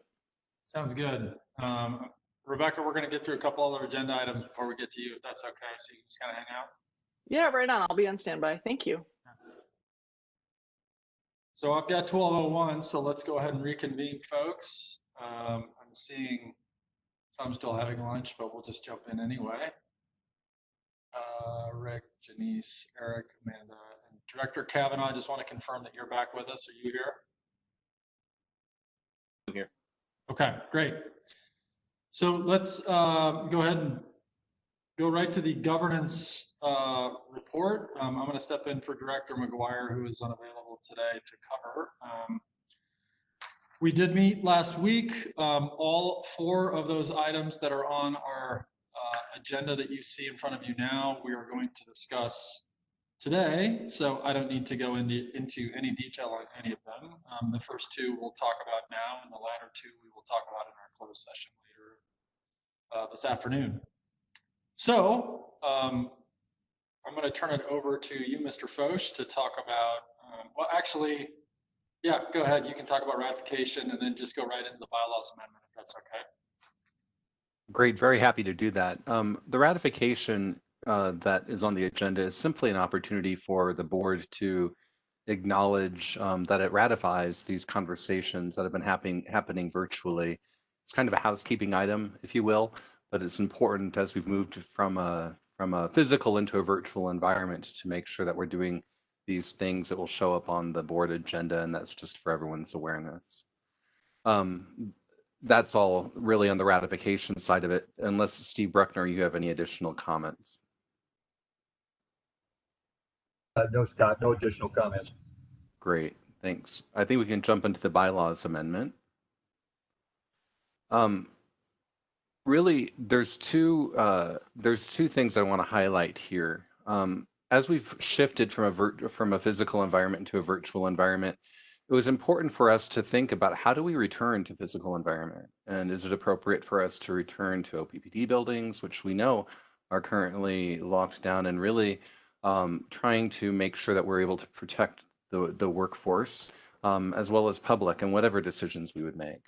So as we were looking at our bylaws to understand what type of flexibility was provided, it was interesting to see that the bylaws as they currently state really talked very much and confined us to have a meeting on Thursday at 4 o'clock at Energy Plaza unless there was some action taken by the board.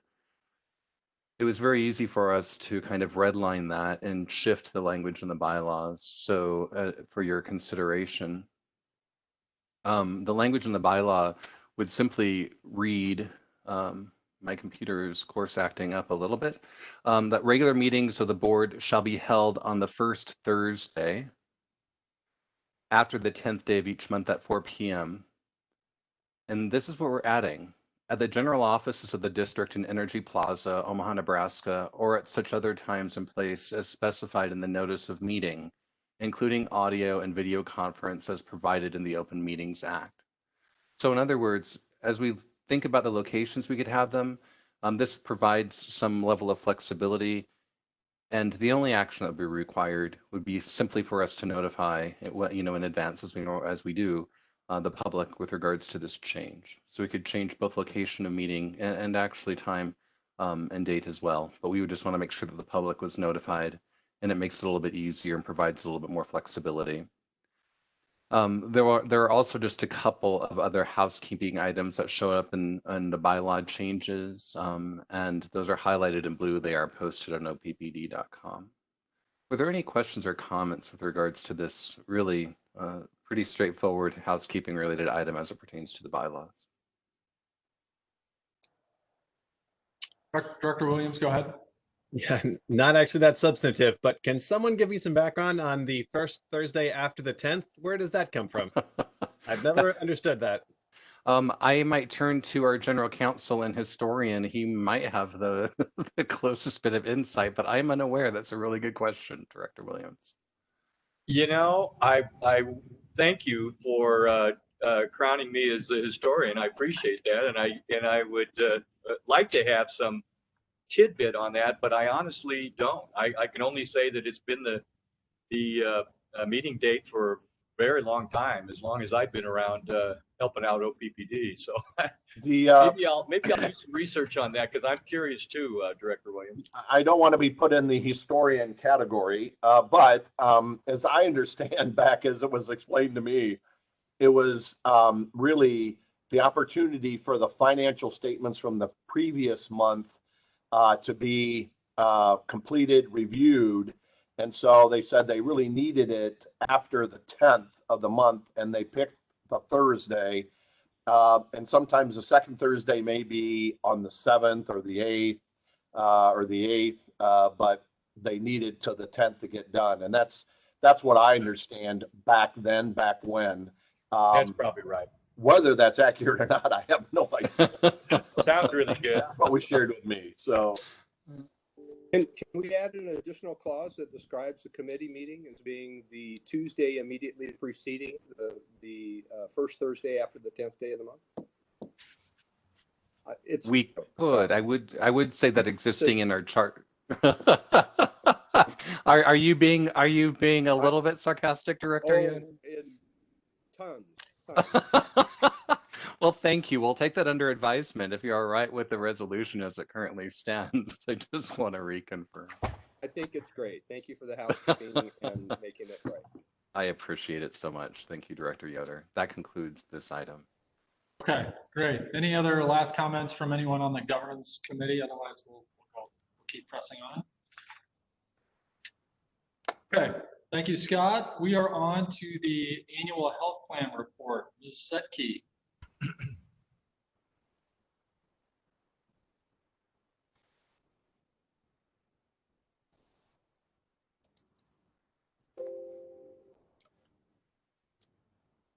Mark, are you on mute? There you go. Now you're ready. You're good. Still unable to hear Mart. We can't hear you, Mart. Can you hear me now? Now we got you. Thank you. I'm sorry. Said I was unmuted on the screen. Good afternoon, everyone, and thank you for your time today. OPPD's health plan is subject to the Political Subdivision Self-Funding Benefits Act set forth in the revised statutes of Nebraska under the Benefits Act. In order to comply with the Benefits Act, the district is required to prepare an annual report on the health plan and required reserves to the board. For 2019, our total costs for the annual health plan were down $989,400 over 2018. This was due in part to deeper discounts and lower administrative fees from our new insurance carrier, and partly due to more employees joining the high deductible health plan, in which they incur more costs before the plan pays. Some interesting information about our population. 35.2% of OPPD's population accounts for 43.3% of the claims cost. High cost claims, which are greater than $50,000 a year, are driven by 2.3% of the population and account for 47.7% of the total claims cost. 14% of our members have 3 or more chronic conditions, and they cost 9.3 times more than members who don't have chronic illnesses. 62.4% of OPPD's participants in the plan are considered low risk and account for only 9.1% of claims costs. This is the reason why preventive wellness programs that we provide are so important. We need to keep these people in the low risk category. 18% of our participants had no claims costs for 2019. The cost of prescription medications continues to rise, especially the cost of specialty medications. 1.6% of the scripts that were written for our participants are for specialty drugs, and that accounts for 44.8% of our prescription claims costs. OPPD maintains 2 benefit trusts for other post-employment benefits. OPPD deposited the entire annual required contribution, or ARC, to the OPEB-A trust. This amount is actually actuarially calculated annually, and all benefit costs for retirees, surviving spouses, and employees on long-term disability and their dependents are paid from that plan. The OPEB-B plan was established in 2010 to pay for OPPD's share of healthcare premiums for members hired after December 31, 2007. This trust continues to be overfunded due to the prior funding method, so no OPPD contribution was required in 2019. And lastly, 2 funded benefit reserves are maintained for the health plan in accordance with the Benefits Act. One reserve is to account for timing delays in claims filing and processing, which is referred to as an incurred but not presented reserve, and was funded for 2019 at $3,502,000. The second reserve ensures that funds will be available during each ensuing month to pay claims, and is called the Monthly Claims and Expense Reserve, and was funded for 2019 at $2,807,600. And these reserve amounts are calculated by our third-party actuaries. That concludes my report, and I'll be happy to answer any questions you may have.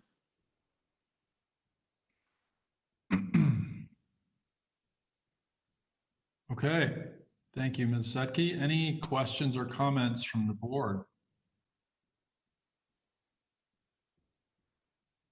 I don't see any hands raised.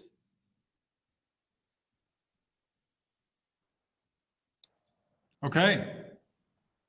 Craig, real quick, is there engagement done with staff about satisfaction, with staff about their satisfaction with our health plan? Do we have numbers on how they generally feel about how the health plan goes? Or, I mean, do they generally happy with what we're doing? Yes, Eric, so I appreciate the question. We do, as part of our annual engagement survey, there are questions about pay and benefits in the survey. And so we'll share some of that data with you as soon as we have the survey results.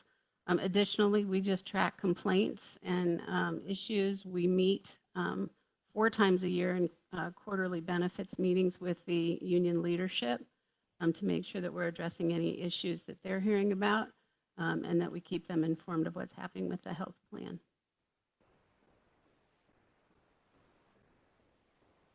Good question, Eric. Any other questions?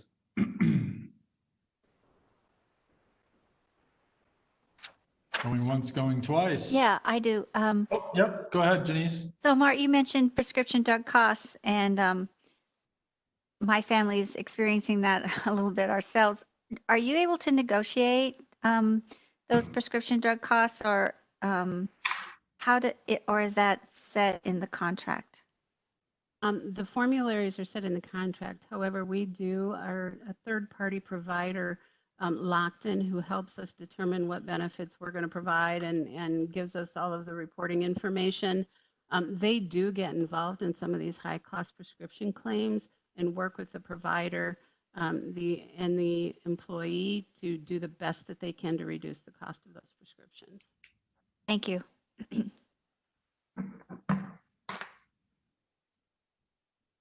Okay. Hey, Mark, this is Rick. So good job on saving money year over year. That's always a good thing. As I recall, the high deductible health plan requirement is for new employees. When did that go into place, and when does a new employee no longer become obliged to have that high deductible? So new employees are obliged to have the high deductible health plan as long as they're employed with OPPD at this point. And that change was made in the 2013 timeframe. Thanks. You're welcome.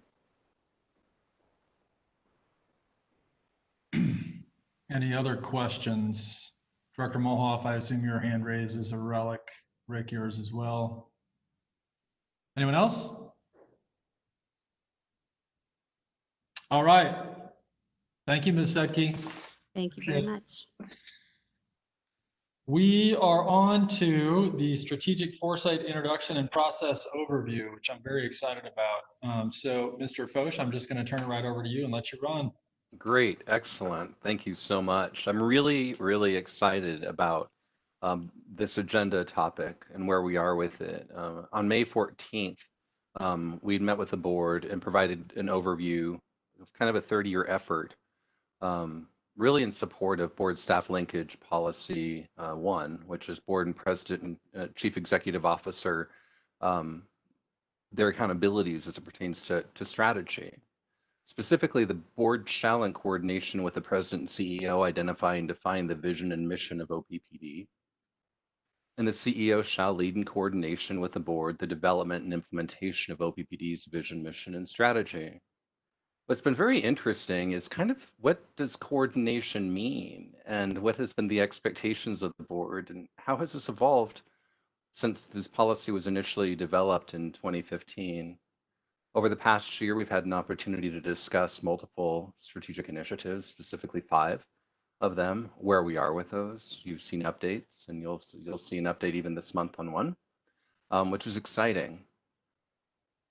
One of the things that the board has done is really an ST7 and stated a net zero carbon goal of 2050, which is exciting because we began to think a lot more sharply in 2050 and what needs to happen between now and then.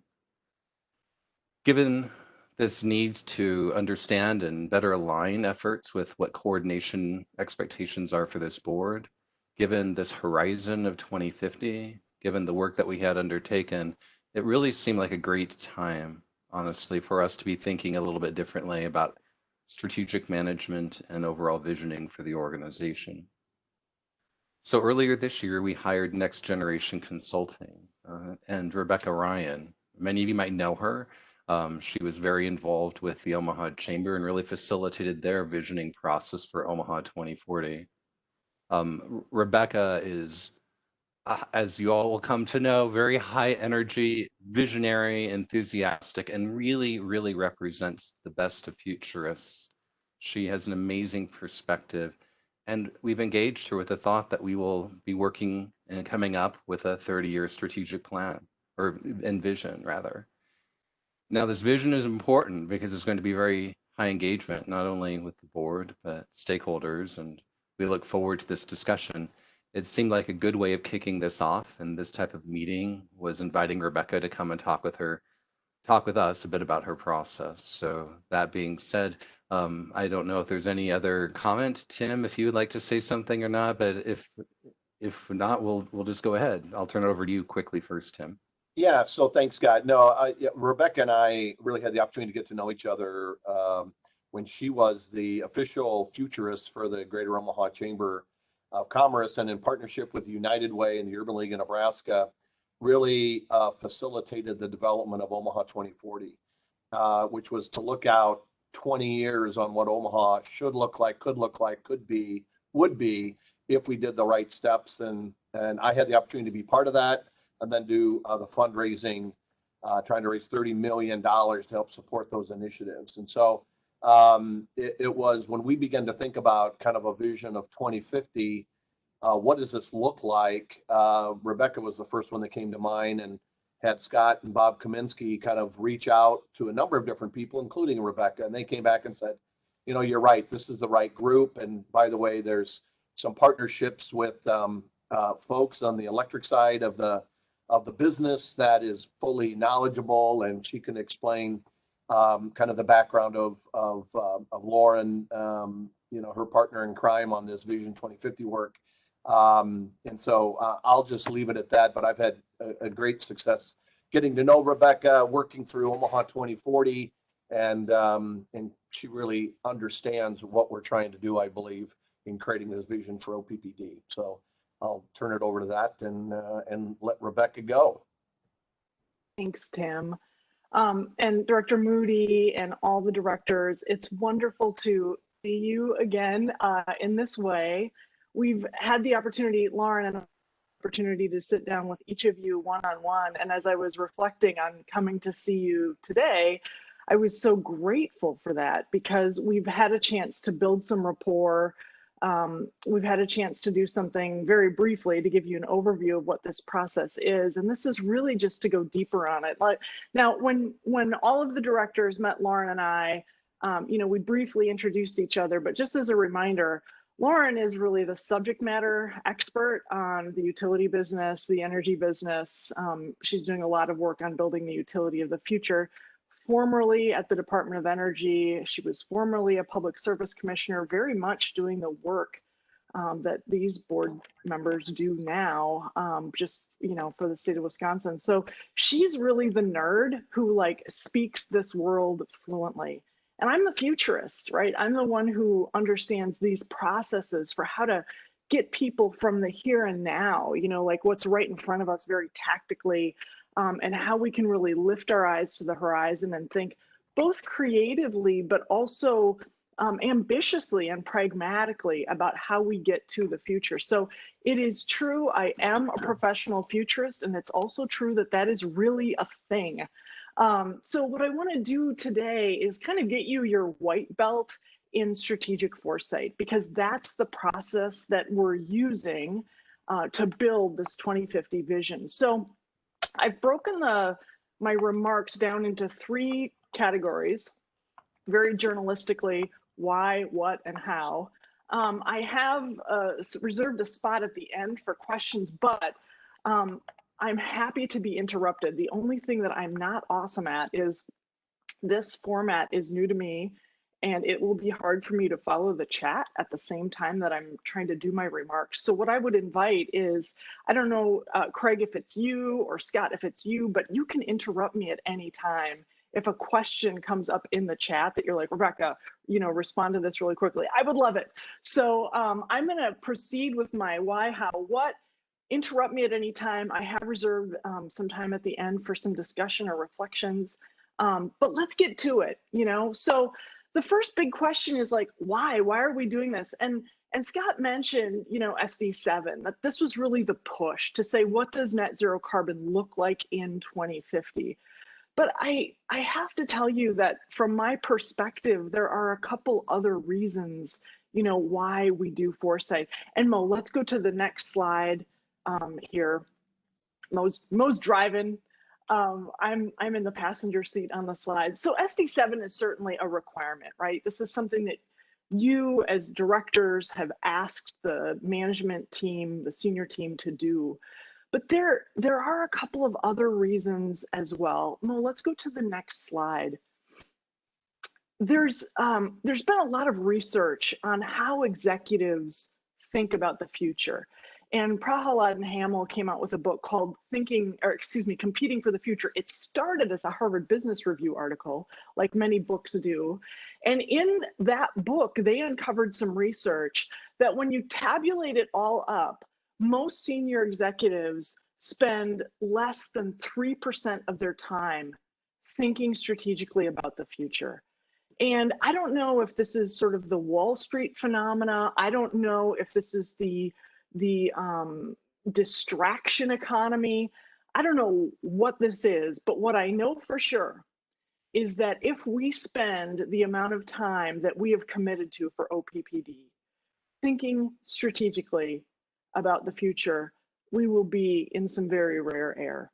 We will be among those top 2% of organizations who are thinking together strategically about the future. So one of the reasons why we do strategic foresight as a process is because it does give us a competitive advantage.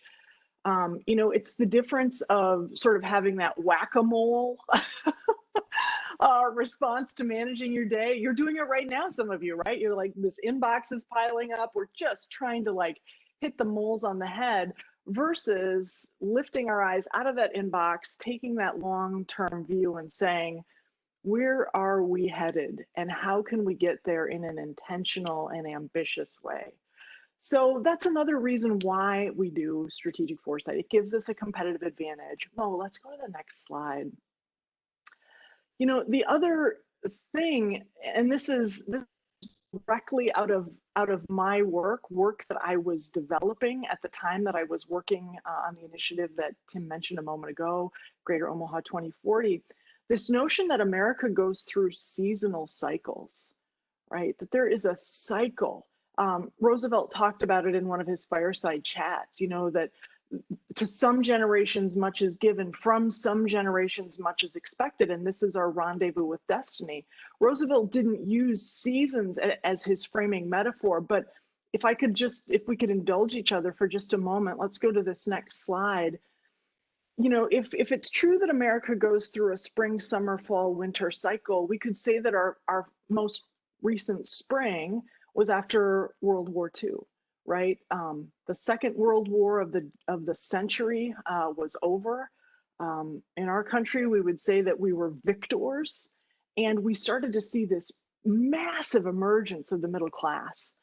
You know, people left the cities. They think about how Greater Omaha, right, was built and developed. People moving out of the cities, moving into those first ring suburbs, those second ring suburbs, lots of growth, lots of people coming into the middle class. The GI Bill helped a lot of folks, especially white soldiers, right, to maintain the promises of you know, a chicken in every pot and a car in every garage. So we go through this springtime cycle, and these are the birth years for the baby boom generation. So Mo, the next slide, boomers are coming of age during summer. Right? And summer is this period when one generation looks at another and says, really? You know, so we've got baby boomers looking at their parents and their grandparents and asking hard questions that we're now continuing to, you know, reconcile. Why are we throwing away our garbage? Why aren't we taking care of the environment? So the environmental movement, right? Why aren't we paying women what we pay men? The women's movement. Why are Blacks sitting at a different part of the lunch counter? The civil rights movement. All three of these huge social movements started as baby boomers came of age during this summertime period in America that started about the time of the Watts riots and ended about the time of Reagan's inauguration. So boomers are coming up during summer. Gen Xers are born during summer. And now we've got, next slide, Gen Xers are coming of age during fall.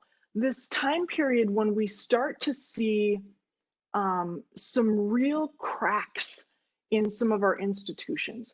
So we remember the Iran-Contra scandal. We had missing children on milk cartons in Iowa. The Anderson-Erickson dairy was the first dairy that started putting missing children on milk cartons. And we started to feel these structures that had felt very permanent and very secure start to fall away. Divorce rates, for example, started to go up during this time period. Women started entering the workforce en masse, right? So the growth in women's employment was still going up. And it was all of these movements, the civil rights and the women's rights movements that had started during summer, started to take on a different complexion. And we started to feel like, wow, maybe some of our institutions aren't working as well as maybe they could. And these are the birth years for the millennial generation.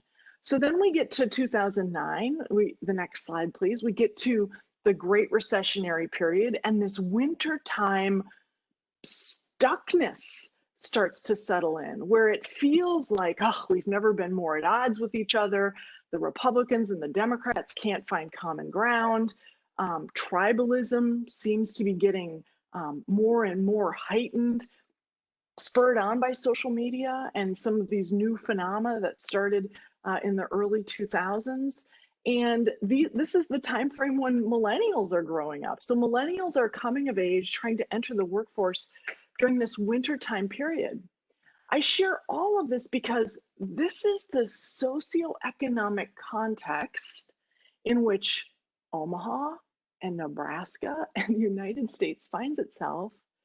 And we're coming out of this wintertime period. We're trying to set the table for the next spring at the very moment that your industry is going through more transformation than ever. So to my mind, as your futurist in residence for the next while, I think about, the political polarization. I think about how we talk about the future electrification, how we talk about the future of energy, and to know that we have to have these conversations in a time when people are feeling, well, in the military, they call it VUCA, volatility, uncertainty, chaos, and ambiguity, right? This is a once every 80 to 100 year period in America. And it's happening at the very moment that you're going through transformation. So to me, it underscores the need to do this visioning with great care, to do it with care for engagement, how we engage key stakeholders through this process, how we build this with people, not for people, and that we take this longer view, because the truth is, although we're coming through winter and into this emerging spring, what we're trying to do now is build a system that can serve our coming spring, that can serve our coming summer. If the generation is 20 years time and we're looking at a 30-year plan, we're trying to plan a generation and a half ahead. That's really something, right? And to me, when you're trying to do that kind of long form thinking, it makes sense that you slow yourself down. You slow yourself down and you have some of these protracted conversations about what the future is. These aren't decisions that get made on the back of a napkin over a cocktail. And I don't even know when we're going to be able to do that again, right? These are the kinds of decisions when we're thinking a generation and a half into the future, when we're thinking about solutions that have to take us through not only this wintertime period, but into this following spring, right? We need to be careful and thoughtful about that. So why do we do foresight? Because you've asked, because it's rare, it's a competitive advantage, and because the time to do this, I don't think it's ever been more prescient than this wintertime period that we're in right now. Mo, let's go to the next slide. So that's why. And what the heck is this? Well, it is a proven process. And if we go to the next slide, this is kind of the foresight process. It says 6 steps, but it's actually 7 for those of you who are paying close attention. 3A, 3B are broken. Step 3 is broken into 2 parts there. But I want to walk around the wheel, especially the first 4 steps through 3B, because the steps 1 through 3B are the steps that make this process very unique compared to what we normally do. Now, if I was gonna, hang on just a sec, let me grab a Sharpie pen. I wanna show you something real quickly. All right, let's say that this is a timeline, right? And this is today, and this is the future, tomorrow, right? The way most people do their planning, they're standing in today. The way most organizations do their planning is they say, all right, we need to plan for our 3-year future, our 5-year future. And the first thing they do is they look backwards. What was in our last plan? and if they're super lazy, they just do a find and replace, find 2015 and update it to 2025, right? And they kind of, tinker around the edges. It can be very incremental. It's like, okay, what can we do better, faster, or cheaper? But it's crazy to me as a futurist that people would plan for this point in time by looking back here, and yet it's very common. We see cities and counties do it, right? They use their budget as their primary planning tool. So they go to the police department and they go to all the departments within the city and they say, give us your budget for next year. And it's a series of tweaks that add up to a new budget document, right? What we're doing in foresight is markedly different. In foresight, we don't say, let's look backwards to go forwards. I mean, you would never drive cross country looking through your rear view mirror or through the back windshield of your car. You would drive to your destination by looking through the windshield at the, towards the front. So that's the big difference between strategic foresight and most traditional strategic planning, is we have this bias towards what's coming. What are the things that are starting to come into view in this future space that we need to base our plan around? So in step one of this foresight process, we just start by framing the domain. And you guys did that for us. The directors did that for us by saying 2050. That is our time horizon. And yes, we're looking at net zero carbon and SD7, but we're also using this as an opportunity to say, what's our future workforce going to be? Who are our future customers going to be? How do we need to think about the technology transformation that's happening? So we're looking at a series of trends. That gets us actually to step two, right? Where we do this broad scan for forces and trends. And we looked at 5 categories: society, technology, economy, environment, and regulatory. That's a very convenient acronym, which is perfect for Nebraska. STEER, right? Society, technology, economy, environment, regulatory. We looked at 50 trends in those 5 categories that we felt would have a big impact on the organization through 2050. And then we prioritized them. The SMT just went through this process a couple of weeks ago. We have a second team, we call them the red team, looking at those trends now, being a stress test to make sure that the SMT was thinking about thinking about all the things, not just the things that are, very front of mind for them. And now we've started step 3A, which is to start to forecast scenarios for what could happen through 2050. So if you think about the transition between step 2 and step 3, step 2 has helped us narrow or sharpen the trends we really need to keep an eye on, because they could have a significant impact on the future of the business.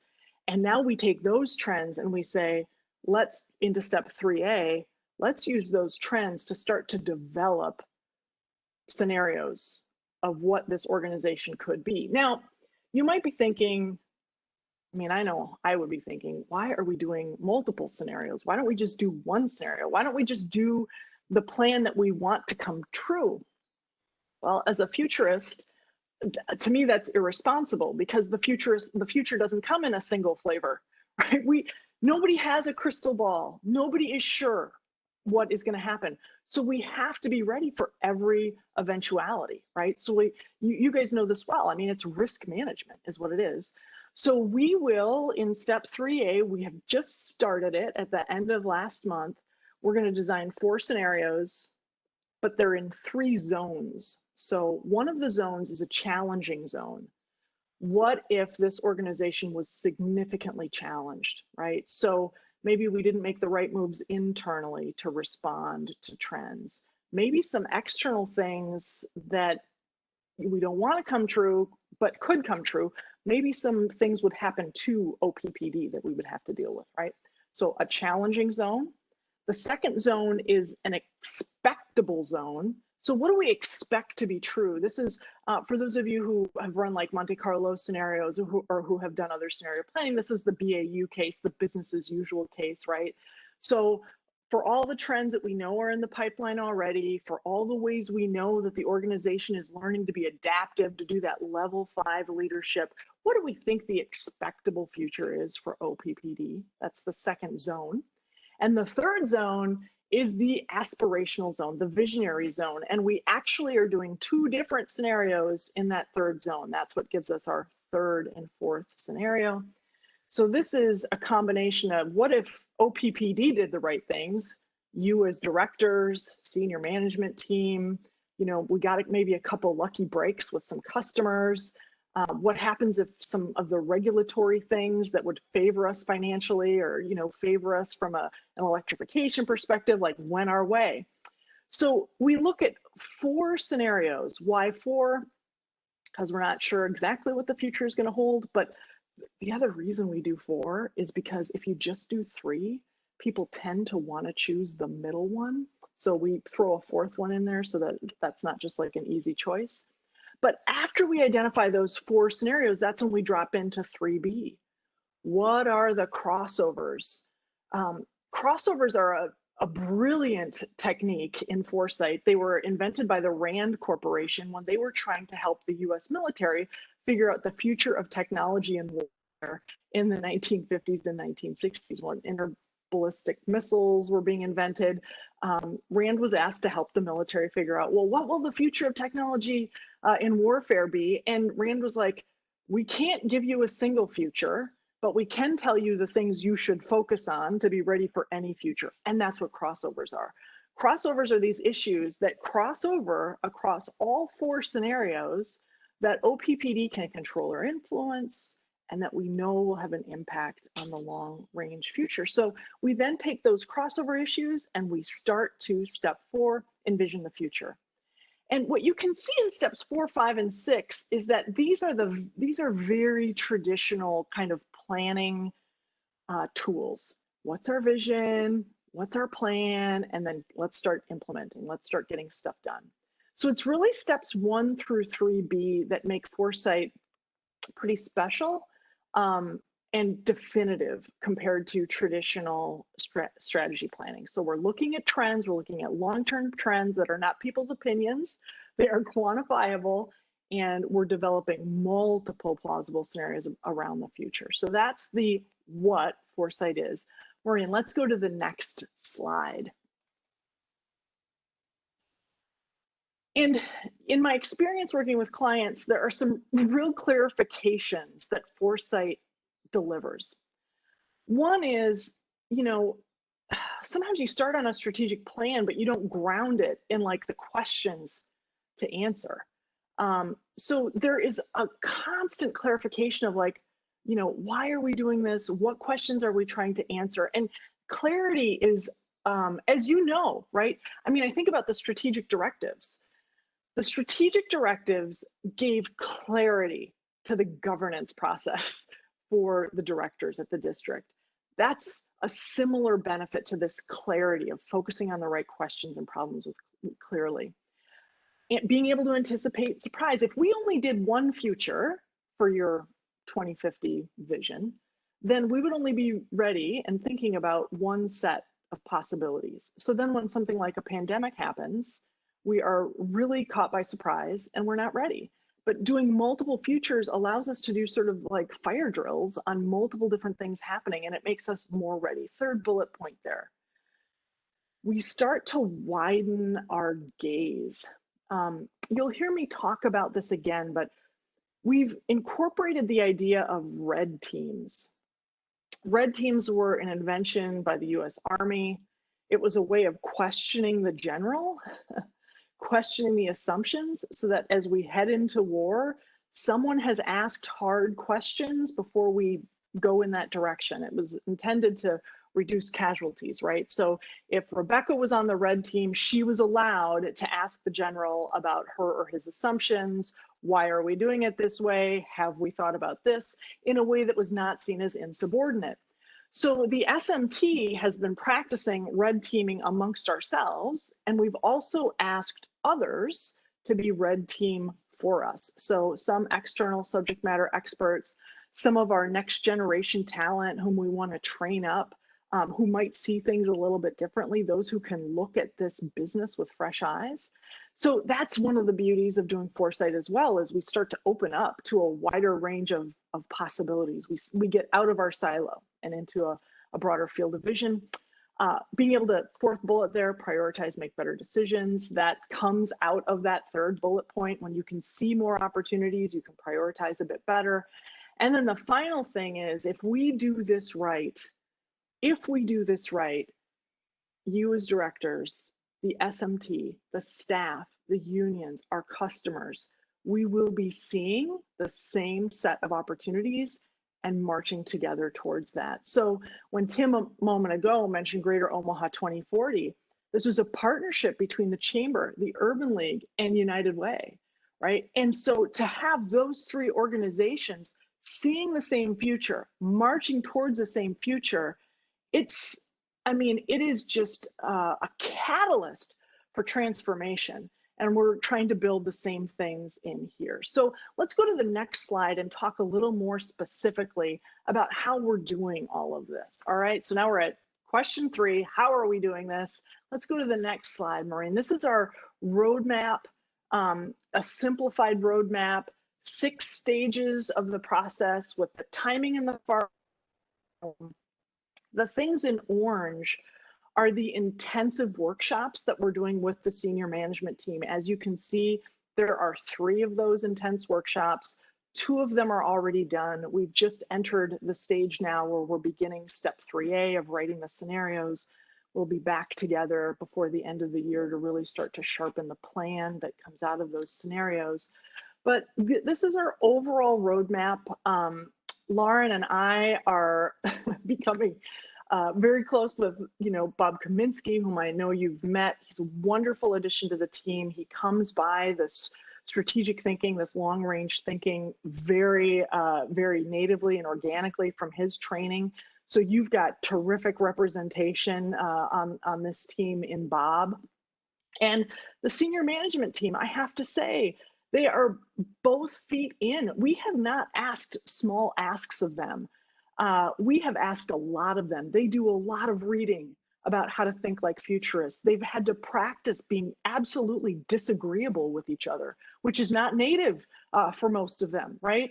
We have asked them to really slow things down, get other people's opinions. And, in an environment where we're trying to do a lot, that's not easy. But I feel so optimistic and confident that we have done the work, we've built in the time, and this is the roadmap that we're following. Let's go to the next slide, because I want to point out this other piece that, yes, the SMT is taking the most of this on their own yoke, right? They're yoking up, they are doing the lion's share of this work, but very early on, of course, we know that we've got to engage folks. So, and then for the next slide, and Lauren and I have shared this with each of you, but we've got these 4 constituencies that we want to really engage in this process. You all, of course, but also employees overall, right? Because we feel like they're a resource that A, can get really excited about this, but B, have different perspectives, right? So they're going to be very important for us. Of course, our unions, and then customers. So on the next slide, you're going to see in green some key areas where we're doing this engagement. So we're baking this engagement in along every phase of the process so that by the time next February, March rolls around and the plan is in pretty good shape, customers say, yeah, I helped build that. Right? And employees and unions and you say, yep, this feels right to us because we've been reviewing this work, we've been contributing to this work, we've had a say in this work the entire way.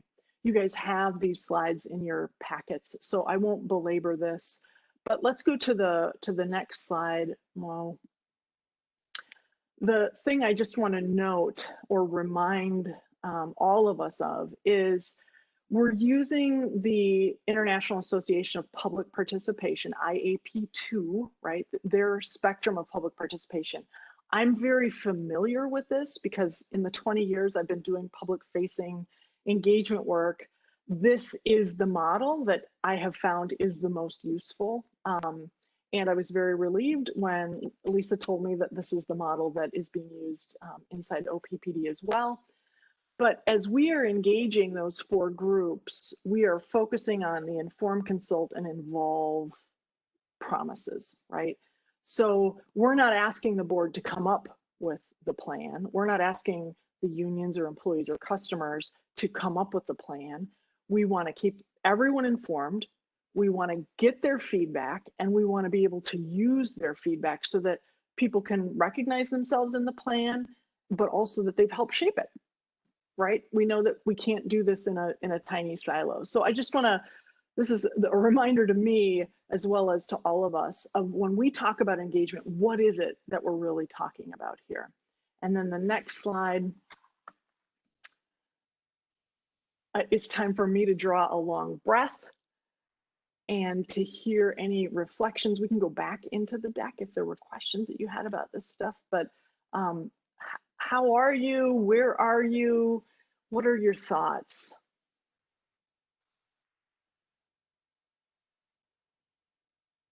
Thanks, Rebecca. I'll start if that's okay. Absolutely. I guess I'm curious, what in your mind, both with respect to board members, but also, all of the other stakeholders writ large, what are the keys to success when it comes to how we engage in this process? Well, I think the first one is being willing to put in the time. Thinking out to 2050 is not native for most human beings. We're taught, it is deeply wired into us, like that if something moves in the bush, we respond to that. Our screens are so mesmerizing because when our brain gets light into it, it is like, oh, I'm paying attention now, like all those dopamine receptors. And this work of thinking through the future, it can feel very plotting sometimes. You have to be able to do this long form work, this long form reading, being able to have a conversation for 2 hours about something. So the first thing is time, being willing to put in the time. And that goes to the other piece, I think, which is patience.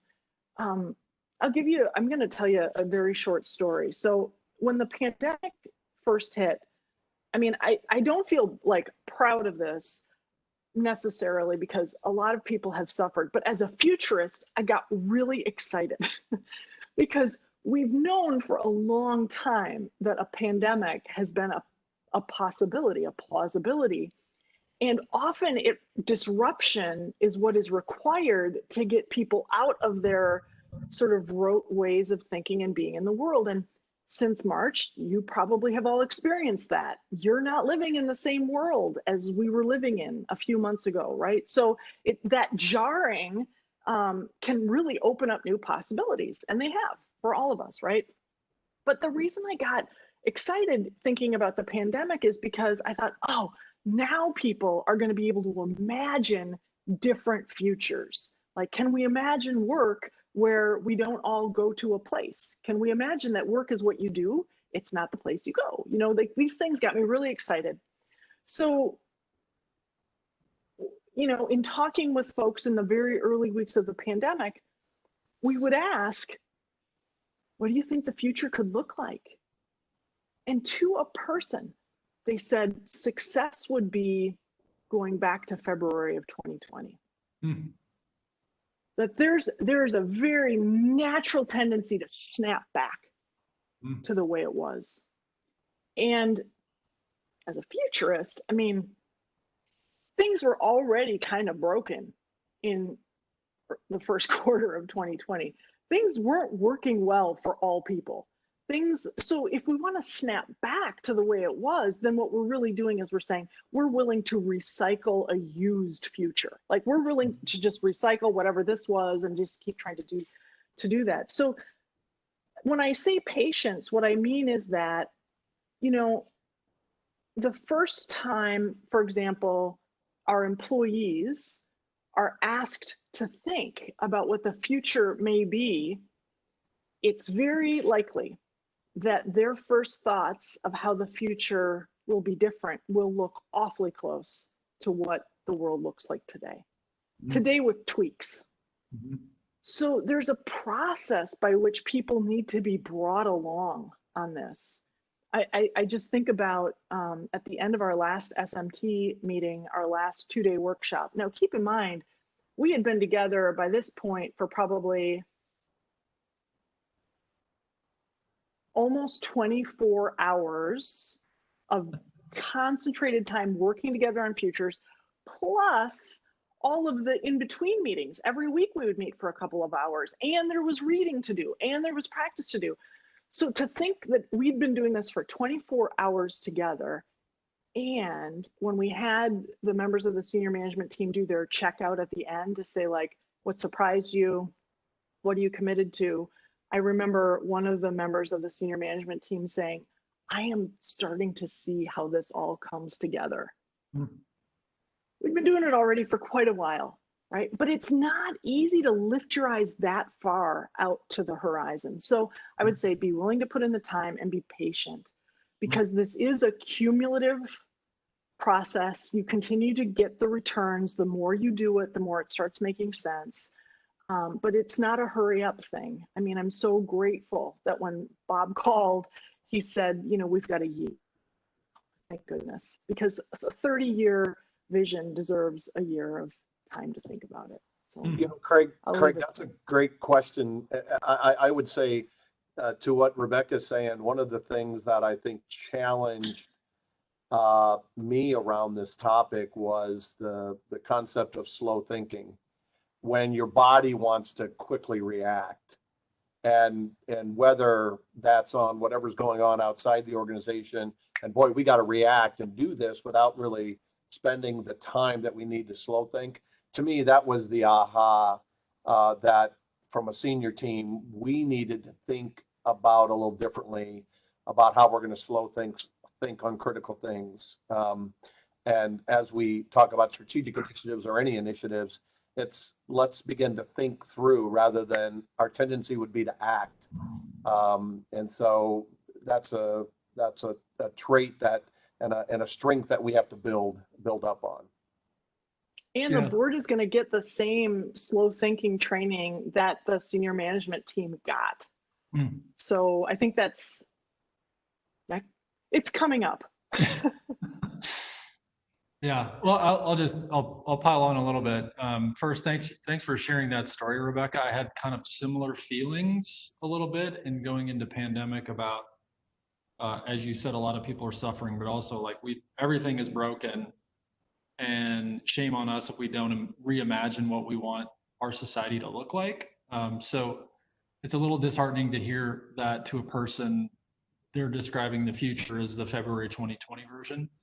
Be that as it may, I mean, I'm hopeful that this organization can be a leader and really kind of thinking strategically and slowly about kind of where we're going. And I appreciate, Tim, your comment about we're busy as ever, right? Like the number of things that this organization has going on is just obscene right now. And so I can see how it would be extraordinarily challenging to go to the organization and say, slow think it, because that's not what we've been doing for the last several months, if not years. So I can see that being a really immense challenge for us, but I'm hopeful that, you know, as the senior management team goes through that process, it can find its way productively into the organization as well. Other board members, comments, questions? I don't see any hands. Oh, Amanda Bogner has her hand up. Director Bogner, go ahead.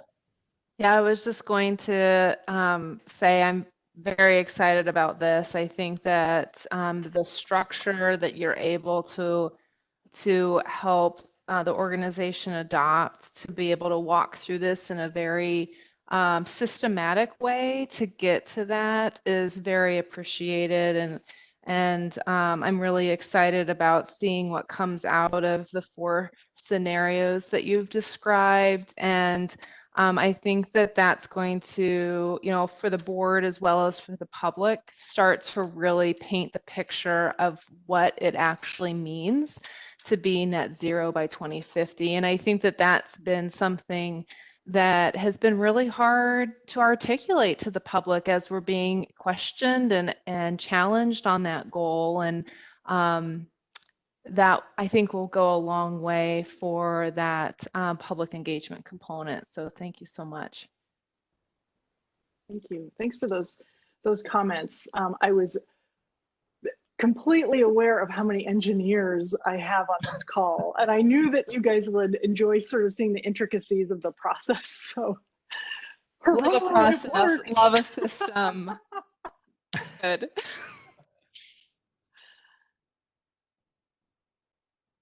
Other comments, questions, board members? Sure, I'll jump in. I'll jump in. Rebecca, thank you very much. I appreciate you going through that. It was fun talking 2-on-1 with you the other day. So I struggle a little bit with using SD7 and 2050 as the marker. that point towards which we're working. And so I kind of have a question and a comment. The question is, what if during the trend analysis, you see that in terms of SD7, things are able to happen at 2035 rather than 2050. So do you change the marker at that point based on the information you found? And then there are so many things this organization is dealing with besides environmental impact and environmental sensitivity. We're starting to actualize a rethinking of what it means to be affordable, for example, and we're looking at changes in the workforce that and how energy is developed and on the side of the customer. The comment I have, given all of that, and it may be fine that you use SD7 still, but what if we were to reinvent public power to make it more public and less organizational? I'm just, Jim, I know you've got an internal going. But I mean, as long as we're rethinking and looking at the future, why not do a serious rethinking? And mind you, I am committed to public power. I think this is a good thing. But how can we make it more democratic, more accessible, more in the view of how Georgia Norris first wrote about it? I'll start on this, Tim, and you can chime in if you want. I'm going to go backwards, Director Yoder, from reinvent public power to affordability to SD7. I think those were the pop-ups for me. So reinventing public power has already come up. So as we're doing our scenario work and we're asking our what if questions, there have already been discussions about what if OPPD doesn't exist in 2050? You know, what if public power truly becomes public power? And those comments are happening not just in I don't feel like in a fanciful way, but when you really stop and think about how the technology is taking off, you have to think through that, because these things are becoming more and more plausible. So I feel like right now it's kind of an ephemeral conversation, sort of a what if conversation. But we've just started doing our scenario writing process, and it's quite possible that this will come into even greater resolution. I'm thrilled to hear you say it, because you want to be able to think. I mean, the reason we do scenarios is to think the unthinkable, you know, to be ready for what is plausible. And that is, as long as it's in the plausibility cone, we want to be considering it. Then let me come back to affordability. This is really Lauren's lane. You know, she speaks nerd with you guys far more than I do. But to me, what you're getting at is the interlocking parts of this. You know, what does affordability mean now? What should it mean? You know, redoing your rates is a big deal, right? And that's when you have to have all of these different questions and questions and answers. And how does that evolve over time? But I have to stay out of that discussion because I'm beyond my depth, but it's already in some of these conversations. And the final thing about 2050, SD7 driving, we said really early on, like SD7 is the reason we're looking at 2050, but SD7 is one of many things that is causing us to take a long-term view. Right.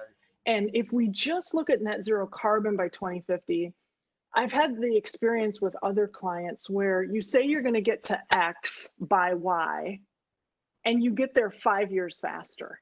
It's somehow just setting the intention. And in your case, with all the technology that's happening, right, just by setting the intention of getting there, you speed things up. So I would give it a fair chance that net zero carbon could happen before 2050 with, you know, you've got that 2049 issue kind of hanging over your heads there. But normally, I think that absolutely can happen. And we've been talking with the senior management team about how we're setting this 2050 course, but we're going to have to review this at least once a year. Sort of like, you know, the North Pole moves. It literally is moving. It's moved like hundreds of miles over the last 50 years. So we always have to true back up and say, does this still make sense and what needs to change? So I don't have any delusions that you're not going to get to 2050 before 2050. And I think this team gets it. Like, we're going to set our course, but we're going to have to reevaluate the TAC lines at least once a year. And there are other things that we're looking at on a quarterly basis. So I'll stop. Tim, I think you probably had something to add. Yeah, I would just say, Rick, I mean, you're right on track with the conversation we're having. And again, I don't think ST7 is the reason. It is a marker, right, that the board has identified with a date, with a perspective around that. But I'd go back to 2010, where we said we would be 10% of our customers' energy will come from renewable resources by 2020, right? Well, we're 40 plus by 2020. I mean, we did that quicker, faster. And there's no doubt in my mind, as we begin to think about the work we're doing, the Power with Purpose and other kinds of things, that we'll be able to get there sooner and quicker than 2050. Even with, you know, maybe a Nebraska City 2 contract in the wings and those kinds of things. But that's why we're doing the work that we're doing. And then that is one element, but there are so many other elements around that we need to think about in that same kind of continuum. So we're just not focused on net zero carbon. We're focused on all the other elements and components that Rebecca talked about, the 5 steer pieces, you know, that we're really focused on. So I think as that becomes to flush out, you'll begin to see that. You'll begin to see our first principles really begin to rethink how we're thinking about the work that we need to be doing. And the board will have that opportunity to engage around that, to challenge around that, to embody that. And so I think this is exactly what we're doing, is rethinking public power in my mind. So, and I don't think you get any argument from the senior team on that, because it will be different. So, thank you both. It's exciting. Other comments or questions? Yeah, I just wanted to say that I really appreciate this discussion. One of the things that was one of my goals as I came onto the board was to look at a strategic plan for further out than just, you know, 5 years or even 10, and imagining what that could look like. And so this is really exciting for me. And I want to commend senior management team, because I know this is hard work. Having done it in the military, I understand how hard it is to do this work, and trying to figure out what the enemy's going to do, basically, in each scenario. So I appreciate all of your hard work and all of the thought that's gone into this. And I really appreciated the time that I got to spend with Rebecca and Lauren, and talking about kind of how I felt that this would work at OPPD. So thank you all. Director Williams. Yeah, I think I don't have notes in front of me, but I think during my personal conversation that I probably mentioned the idea of OPPD engaging with other areas that have not traditionally been part of OPPD's realm. Easy example would be electrified transportation. That's not something that has traditionally been within the scope of what OPPD has handled. But as we look toward new technology and comprehensive decarbonization for our society, as well as other types of benefits outside of the environmental, I'm curious to see how additional scopes start to overlap, because moving transportation specifically to an electrified source is not the only possibility for the future. So while that might be one possibility, I'm curious to see how that and other specific examples of things that have not traditionally been within OPPD's purview might roll into these future plans. Similarly, the way that generation is handled from large central facilities, potentially shifting toward a distributed energy resource type of future. I'm curious to see how that is viewed through the scenario planning process. And then lastly, I'm interested in when we get the opportunity and looking at that timeline, October and November, I think it was, to share some of this information and receive feedback from the widest stakeholder group, the customer owners, to see how they feel about some of the work that's already been done, and what feedback they can provide us. Because again, we the 8 of us work directly for that ultimate stakeholder group, the public, and so I'm anxious to see this information prepared and presented to them and hear their feedback, and look forward to incorporating that into the next steps through the process. So thanks to senior management for the work that's been done. I was glad to have my interview. I'm looking forward to seeing how all of that begins to come together into scenarios, and then see how that is then taken out for additional stakeholder input, so that we can have this dialogue with the broader community.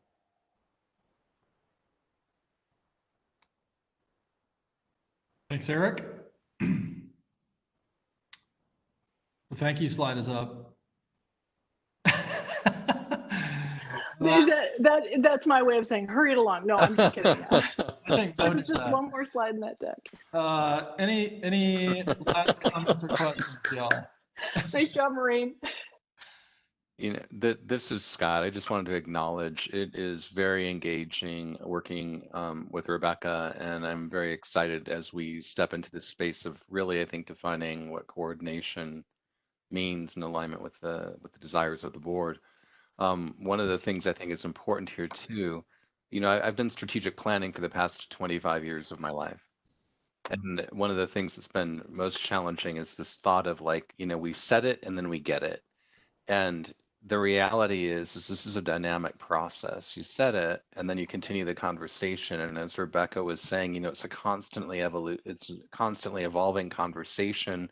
When you know more, you do more. When things advance, you can accelerate.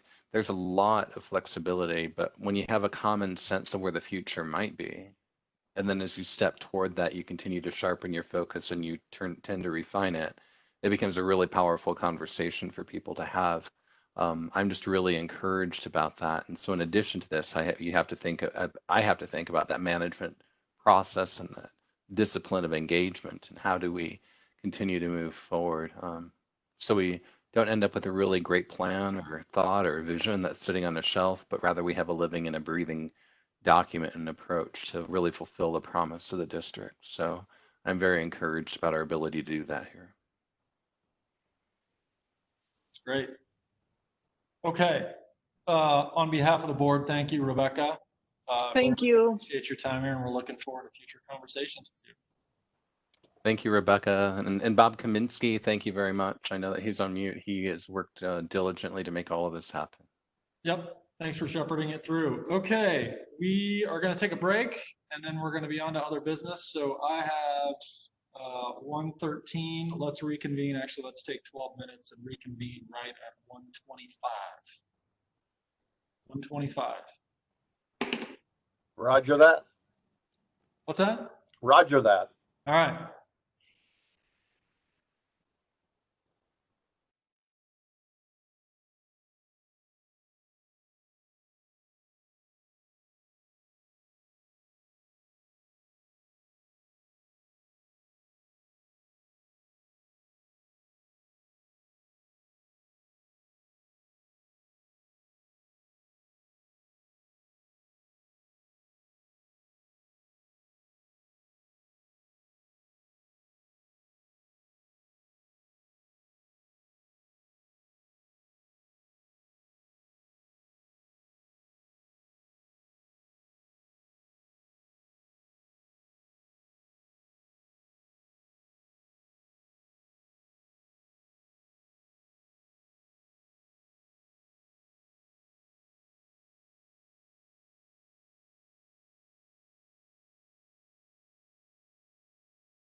Okay, we'll go ahead and get started in 2 minutes. Amanda, you're there. I plugged in a new speaker. Do I sound any better or any worse? Thumbs up better? I think Yeah, you sound better. Okay. Yeah, you sound closer to us now, Craig. Which is always my goal, Mo, is to sound closer to you. I want to feel like I'm there. That could go, that conversation could go All right, pretty far. We should cut it off. We're still on break.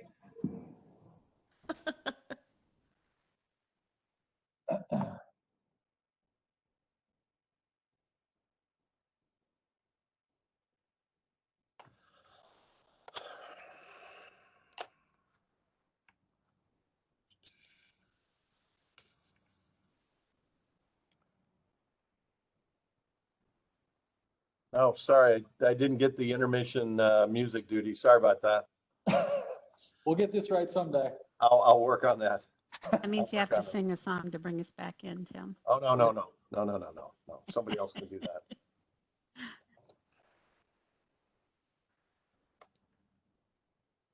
Eric, we can't hear you. The advantage of working from home is that I got to pop into a Hamilton coffee break from Christine right downstairs. So that was a lot of fun.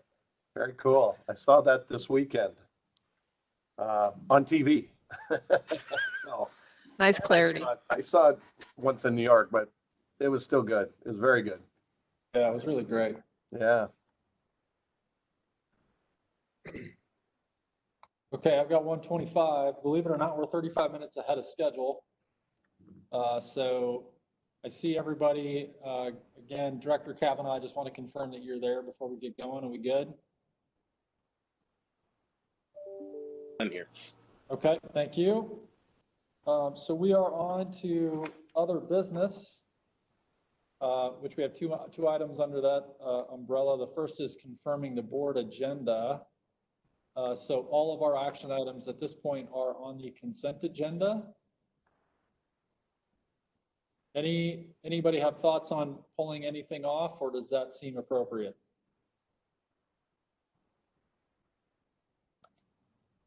And I'll add that it seems like everybody's cool with that. I'll add, and I don't know if you've got this, Mo, but after board discussion action items, we have the customer engagement. Heather Siebken is presenting. Tim, you've got your president's report. So despite the fact that we don't have a whole lot on the action items, we'll still have some good meaty stuff that we'll get into pretty quickly. Oh, yeah. Okay, so I think we can call that good. Seeing no pushback, let's move on. So we're going to now do our Power with Purpose updates. I'm turning it over to you, Ms. Fisher. Thank you, Director Moody. I appreciate that. Ms. Henners, if you go to the next slide, what we'd like to talk to you about today is our solar and gas updates. Energy storage update, that's one we haven't talked a lot about as of yet. And then I'll turn it over to Lisa Olson to talk about stakeholder outreach. Next slide, please. So on our solar and gas updates, we are trying to standardize a solar contract. We're taking time and a pause to make sure that we understand the terms and conditions that we want in those contracts. And so we're really working a lot with our legal staff to make sure that we get the right terms and conditions. And then we will be going out and talking to the different bidders in regards to how we want to move forward. In terms of gas, we're providing or putting together a request for proposal for major equipment.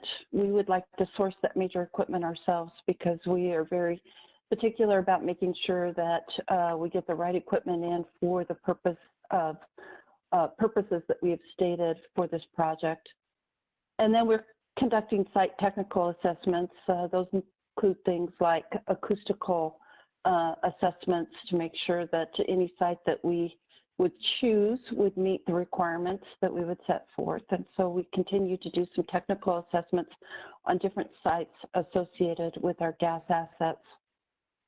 And then we're refining our gas supply strategies. The supply of gas is obviously critical to those facilities. We want to make sure that we put the right strategies in place for each one of the options that we're looking at.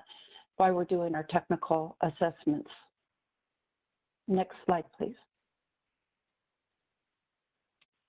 Energy storage update.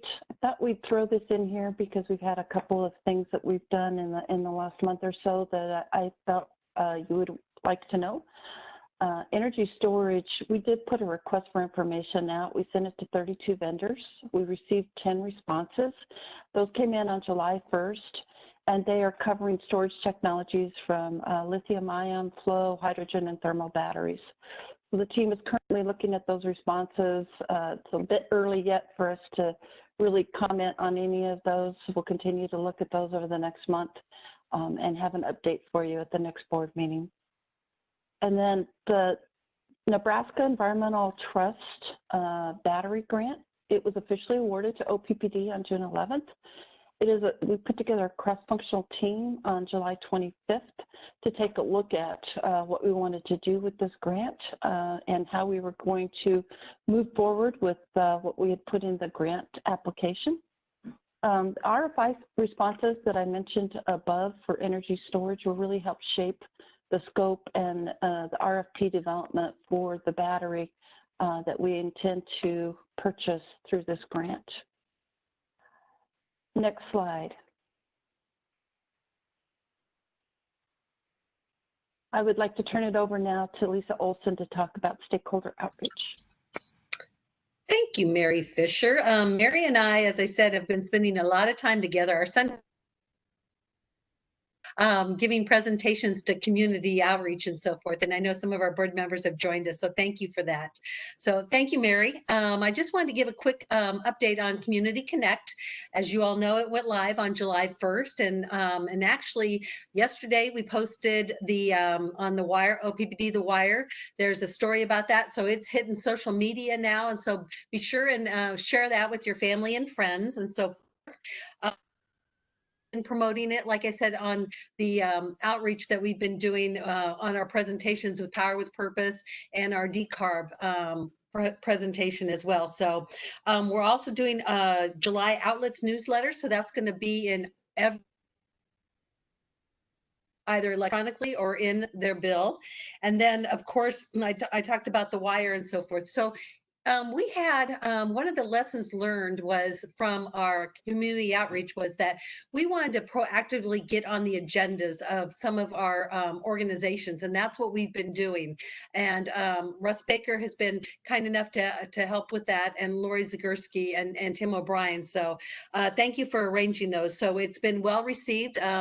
On Sunday, we were with Green Bellevue and had, a lot of people that were on that, including the mayor of Bellevue, as well as Senator Don Preister, who is Mr. Solar himself. So it was a great turnout by that organization. So OPPD Community Connect, even with the launch at July 1st, we've already had 100 visitors, and that is just going to skyrocket. So as you know, we want to be the best and most trusted source of information. And with this new platform, like I said, we'll be the first utility in the United States to utilize it. And it was originally out of Australia.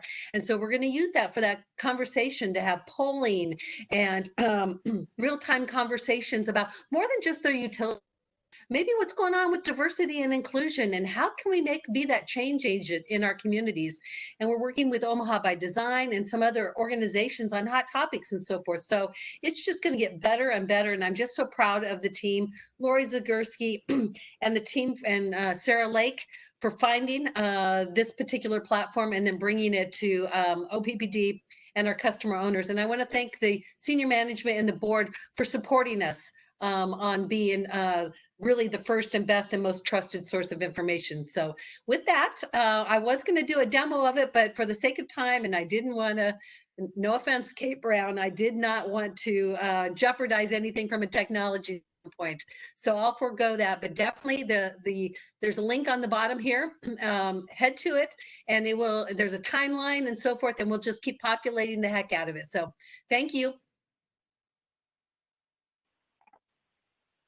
Chairman Moody, I believe that is the end of our report. Okay, very good. Board members, any questions or comments?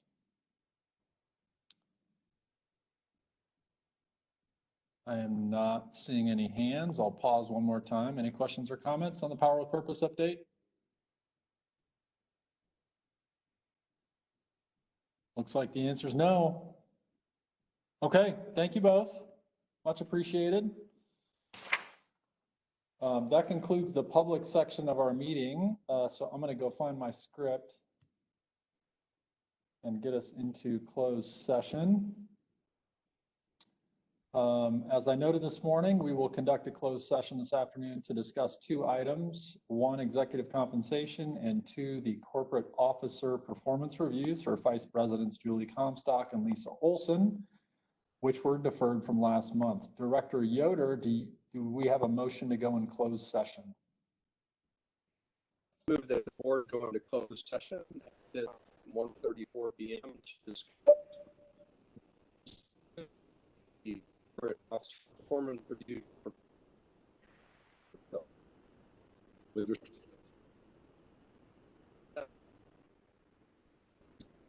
Hold on, Rick. Rick, you're breaking up. Okay. Yeah, I'll just cover, I'm going to cover for you. Is that all right? You made the Or I motion. can. Say again? I could if you don't want to make the motion. You have the script? I do. I Yeah, move jump in. that the Thank you. board go into closed session at this time, 1:35 p.m. to discuss executive compensation and the corporate officer performance reviews for Vice Presidents Julie Comstock and Lisa Olson. With respect to executive compensation, a closed session is necessary to discuss the district's executive compensation philosophy, recruitment and retention, and to prevent needless injury to the reputations of corporate officers. With respect to the corporate officer performance reviews, a closed session is necessary to prevent needless injury to the reputations of Ms. Comstock and Ms. Olson, and neither has requested a public meeting. Sorry, do we have a second? I think Rick's trying. I'll second. Okay, second from Director Malhoff. Mo, could you call the roll? Wagner, Yes. Kavanaugh. Yes. I think Director Gay is not here. Director McGuire is not here. Mulhoff, Yes. Moody, Yes. Williams, Yes. Yoder. Motion carried. I bail and try to come back in. Yeah, Rick, you can hop out once we, let me finish the script here and then we'll let you go. The motion to go into closed session has passed. The closed session will be limited to discussion regarding executive compensation and corporate officer performance reviews for Vice Presidents Julie Comstock, Lisa Olson. No votes or other action will be taken. Okay, public attendees, if there's anyone remaining, we're going to bump you off. Thanks for joining us today. We're going to stop the WebEx recording. We'll transfer host responsibility to Mo, and then she will confirm that we've got the closed session participants. I assume that's taken care of. Rick, if you want to hop off and rejoin.